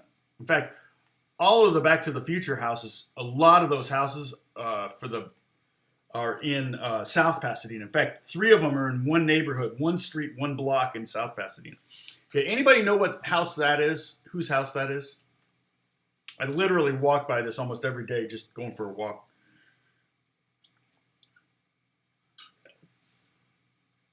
Oh, with a pick, tremolo picking like that? No, I didn't talk about that, so you didn't miss it. Yeah, John, no, here's the thing. If any of you are going to LA, do not even bother going to Hollywood. Everybody wants to go to Hollywood, and they're like, ooh, this is gross. You know, like the stars and Hollywood is nasty. Yeah, Tom Strahle, realtor. Yeah, I wish. I should have gotten into real estate. Imagine if I was selling houses. Well, I like playing guitar. I don't know that I'd like selling houses. Okay, anybody have a guess whose house that is? Uncle Buck's house. No. Uncle Buck's house, I think that's on the set of, let me, maybe you're right. Let me look and see, because I think that's on the Universal Studios lot.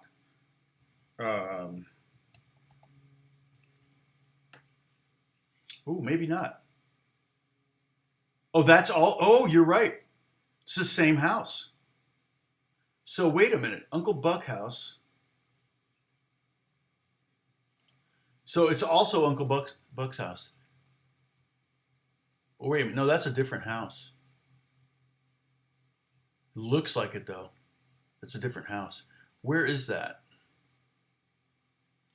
Boy, that looked like the father of the bride house.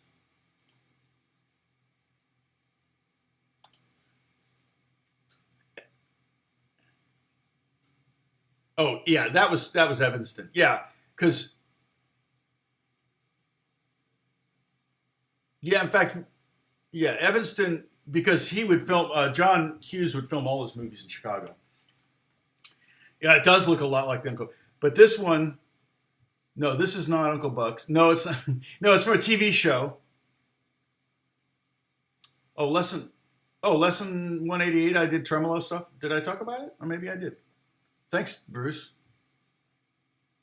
Oh, you did a lot of painting in Pasadena, yeah. Yeah, Uncle Buck house is in Evanston. Let's see.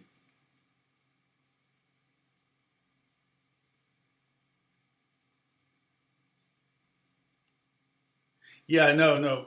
Yeah, there's 2 places that people want to go when they come to LA, and I'm like, and you know, they get mad if you don't take them there. You know, it's like, but you don't want to go there. Yeah, that's where I want to go. I want to go to Venice Beach and I want to go to Hollywood.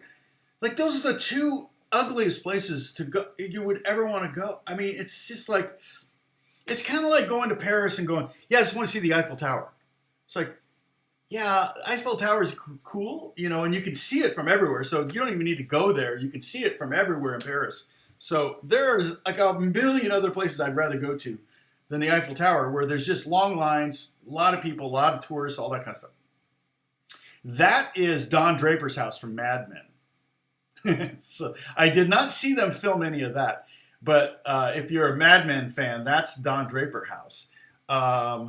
There's also a movie that Jennifer Aniston did with, well, it's funny because Kevin Costner lived in Pasadena for a while.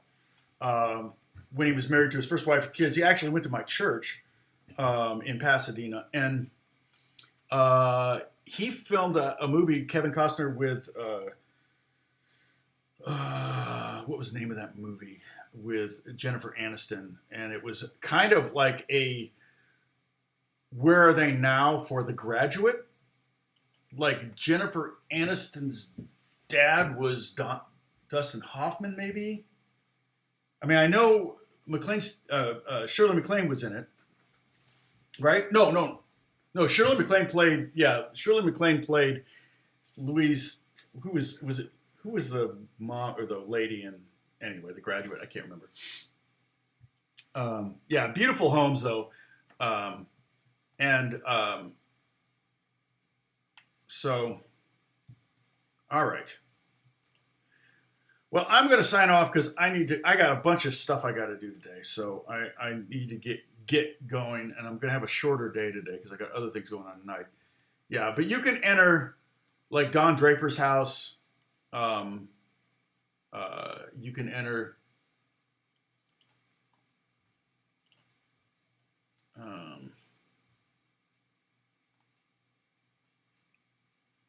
you can enter Father of the Bride. You can enter houses, but yeah, I don't know. It's Pasadena. Like I said, if you were in LA, I would spend some of the time in Pasadena. I mean, if you live near an ocean, then you don't necessarily need to go to, Santa Monica. I mean, if you're going to LA, tell me, and I'll tell you some of the best things to do. The Getty Museum, yeah. Although I prefer the Getty Museum's the building. You're talking about the new museum. The Getty Museum, the building is really the work of art, in my opinion. The Getty works of art are good, but I think the Norton Simon in Pasadena is better. So if you and it's pretty easy to get to. They got their own parking. It's free parking. It's great. So, and it's right in Old Town Pasadena. So right after you go to the museum, you can go get a great meal. There's 1,000 great restaurants in Pasadena. Also, the Huntington Gardens and Huntington Museum, that's where Blue Boy is, the famous painting Blue Boy. It was famous to me. I didn't believe it when I saw it. I didn't think it was the real Blue Boy.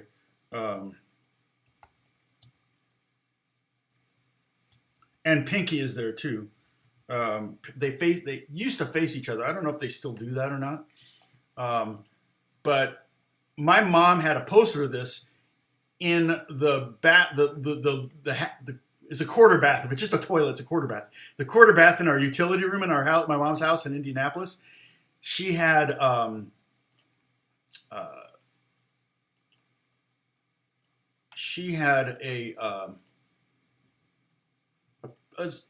poster of this, right?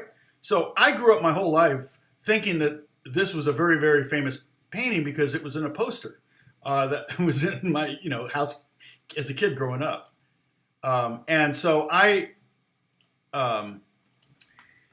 when I first moved to Pasadena, I go to everybody. Oh, you got to go to Huntington Gardens. So we go to Huntington Gardens, and it's gorgeous. And back when I moved here, it was free. You just go. They let you in, and you just walk around, and you go. They had giant gardens. It's right in San Marino. Huntington, H.L. Huntington, I think his initials were. He was the railroad man that kind of developed a lot of Huntington Beach. There was a red line that went from Pasadena to Huntington Beach back in the day. You could take this little trolley that would take you from Pasadena to Huntington Beach. Not when I lived there, but long before that. and they said the car companies killed. There was a famous documentary about the car companies killing the red line. Complete bullshit. I'm sorry, but yeah, no, the car culture in general killed the red line. Rumor has it. Thank you. That was the name of that movie. Yeah, there's a lot of scenes in that movie filmed in Pasadena. You could probably Google, and there's websites too. That's a fun thing to do. There are websites you can go to that will have, movie houses. In fact, even IMDb does that. So if you go locations, you can click on locations, and then they may have a whole page dedicated to Pasadena, South Pasadena, San Marino. You could just start naming cities in Los Angeles, and then make your visit just be visiting all these famous houses. And some of them are on sets like, now the Brady Bunch house you can actually go to, and they redid it. And that one is in, I want to say Studio City. I've yet to go over there, but they redid it so that it's, actually, they made the interior look like, even though it's not at all. I don't know if you ever saw that HGTV series where they took they actually had the Brady Bunch help them do this, and they helped find all the materials. They found all the stuff from the house, and they really tried to make the inside look like the real inside, even though that inside would never fit in that house, but they made it work by doing additions and stuff like that. It's fascinating. It's really kind of cool. The sad thing is you can't go to visit it because it's a neighborhood. You can go drive by it, but you can't go inside. And they were going to do an Airbnb thing, but I think the neighbors complained or something. So I don't know. Maybe you can do it now and spend $1,000 to spend a night in the Brady Bunch house. That would be cool. I would be tempted to do that with some friends because you got a lot of bedrooms. You could split it with 10 people and each pay $100 for the night. Let's see. Oh, guitar with a bassy sound. You could go with bass 6, which is that right there. Let's see.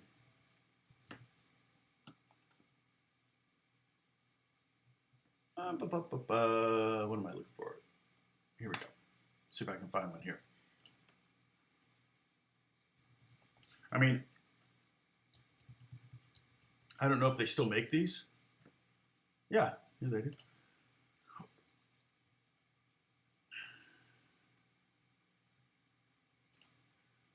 This is actually an octave below a guitar. Come on. Copy.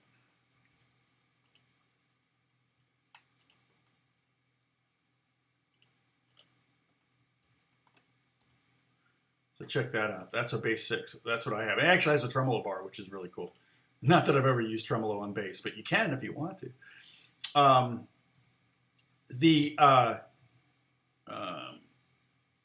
What was I saying? What was I talking about? Dang it. I can't rewind my video. You guys can rewind the video to find out what the heck I was just talking about.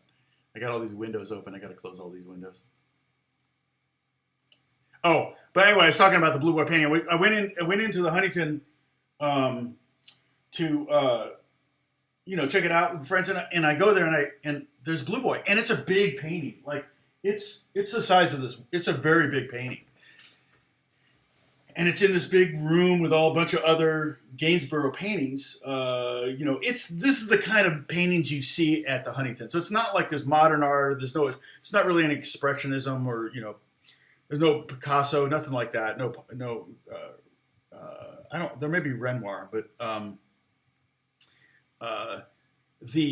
so I go up to one of the guards and I go, do they usually make reproductions this big? And he goes, what do you mean? And I go, well, that Blue Boy, painting a Blue Boy, that's so big. Is that normal? What's the original size? What was the original one? And they go, that is the original one. And I went, the original painting is in Pasadena?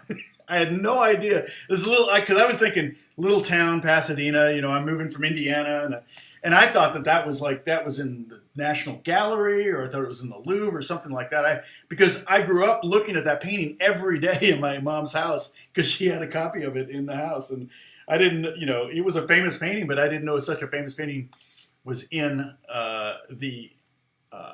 in Pasadena. And then they have they have Pinky.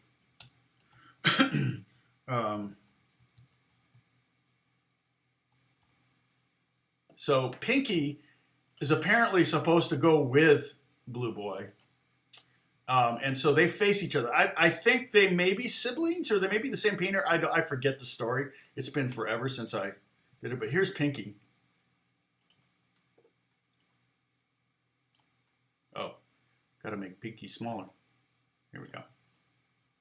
There's Blue Boy and Pinky. This is an image I never thought I'd see. I should do a screenshot and send it to my wife. She'd be like, "What are you doing? What does this have to do with guitar?" I need to put guitars in their hands, right? We need to Photoshop guitars in their hands. It's like, how would Blue Boy play Amazing Grace? So, all right, so I'm going to delete those now. Remove. No, click, remove. Remove. Where are you? There you go. Okay. Now, okay, so I'm going to take off. Oh, we're losing. Oh, no, buffering.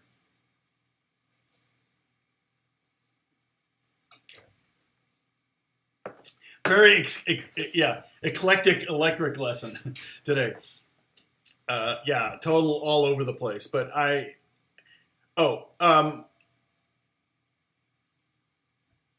was Les Paul from Pasadena? I got the feeling he was from New York.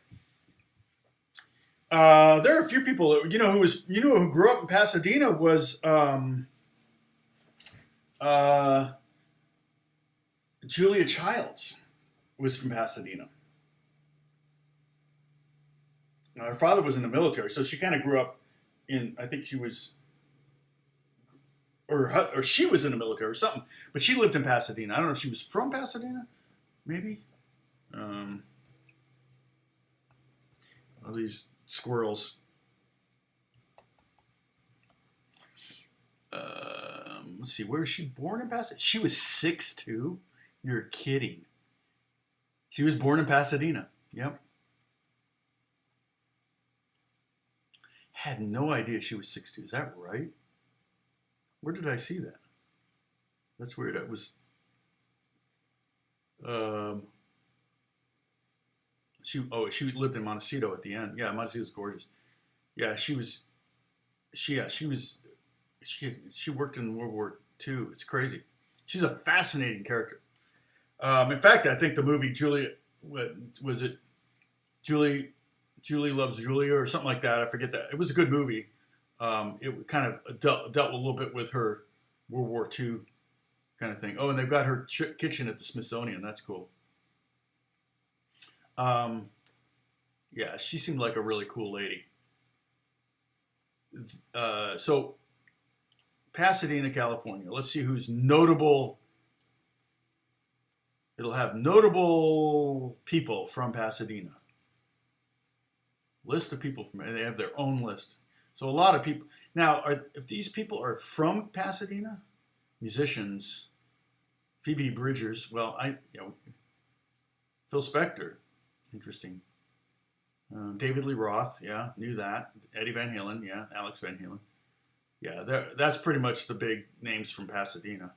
Well, of course, Pasadena, we're famous because, Jackie Robinson was from Pasadena. And here's a cool story. You'll like this. You saw the movie, what was it, 42? About Jackie Robinson. So it was the Brooklyn Dodgers, right, that gave him his first opportunity to play. Was it the Brooklyn Dodgers? Is that right? And the owner, or the manager, or whatever, of the guy that gave him the first opportunity to play, is my friend Kelly Jekyll's grandfather or great-grandfather, I can't remember which. And she's an actress, and she actually played his granddaughter in the movie. So she's playing, she's playing the granddaughter of her great-grandfather in the movie about him. And when they cast her, they didn't know that. It's just crazy. Like, they had no idea. And then she told them and they freaked out. But it's funny because Kelly and I were in Denver a couple of years ago doing a show. And we went by the baseball stadium in Denver, and there's a big giant statue of her great grandfather, and so we took some pictures in front of it. It was really cool. So, but yeah, that's one of those crazy things. I think that's right. I think Eddie may have been born in, the older of the two, I think was maybe born in Holland, but they grew up in Pasadena. And then other notables, let's see, what else did they say? Sports, Stan Smith, tennis player. I didn't know that. I love, that's my favorite tennis shoes, is Stan Smith. A lot of people, Darrell Evans, a lot of names I don't know. Michael Cooper. I'm not a big sports fan, so I don't know most of these names. Stacey Augmon, that sounds familiar. Writers and journalists. Yeah, I'm not seeing anything there. I know, but you know, a lot of the Pasadena is old money. Let's see, actors. A lot of actors from there. Meredith Baxter, Walt Becker, not Walter Becker. Not Sophia Bush. Oh, that's funny because she was in the movie that I did. One of the movies I did. Sally Field. That makes sense. W.C. Fields. Interesting. Are they related? Oh, he died in Pasadena. Said W.C. Fields. Stan Freberg. Always liked Stan Freberg. Harry Hamlin. I knew he was from Pasadena. That's right. Now, these may be people from, it says from Pasadena, but I'm not sure if they're really from Pasadena or if they live there. Robert Reed. I saw Robert Reed in Pasadena when he was just before he died of AIDS. He looked horrible. He was at the Blockbuster Video store. It was so sad. John Singleton, the film director, is from Pasadena. I didn't know that. Yeah, I don't recognize a lot of these other names because I'm not, you know, artists. No, don't recognize. So, but yeah, you can check the site out yourself. You probably go, oh, Tom doesn't know who that person is. I don't know who a lot of people are. You can fill libraries with stuff I don't know. In fact, they do. All right, I'm out of here. This is way too long. One of those long ones where I just meander. All right, so Monday, ask me anything. Hopefully I'll stay on subject. It'll be easier because I'll have a question to keep me online, and then we'll have another question. So I'll get to talk about a lot of things. Yeah, all the Caltech. Well, and I actually know where Einstein lived when he was here too. Einstein taught at Caltech for a couple of years, maybe 3 years. And the house he stayed at, I found, and it's kind of cool. It's just a basic house. It's just a craftsman. A lot of craftsmen in Pasadena. Green and Greens. That's what the Doc Brown house is called, a craftsman. So it's a classic example of a green and green. But you could just walk around, drive around Pasadena, and just see beautiful house after beautiful house. Every neighborhood, especially in South Pasadena, the south part of Pasadena and South Pasadena have beautiful places. So, but if you're gonna go to California, yeah, don't come to Granada Hills. There's nothing here to see. Trust me. I miss Pasadena. I wish I could afford to live there. All right, everybody. God bless you. Take care. We'll see you in the movies. Right? Take care. Bye-bye.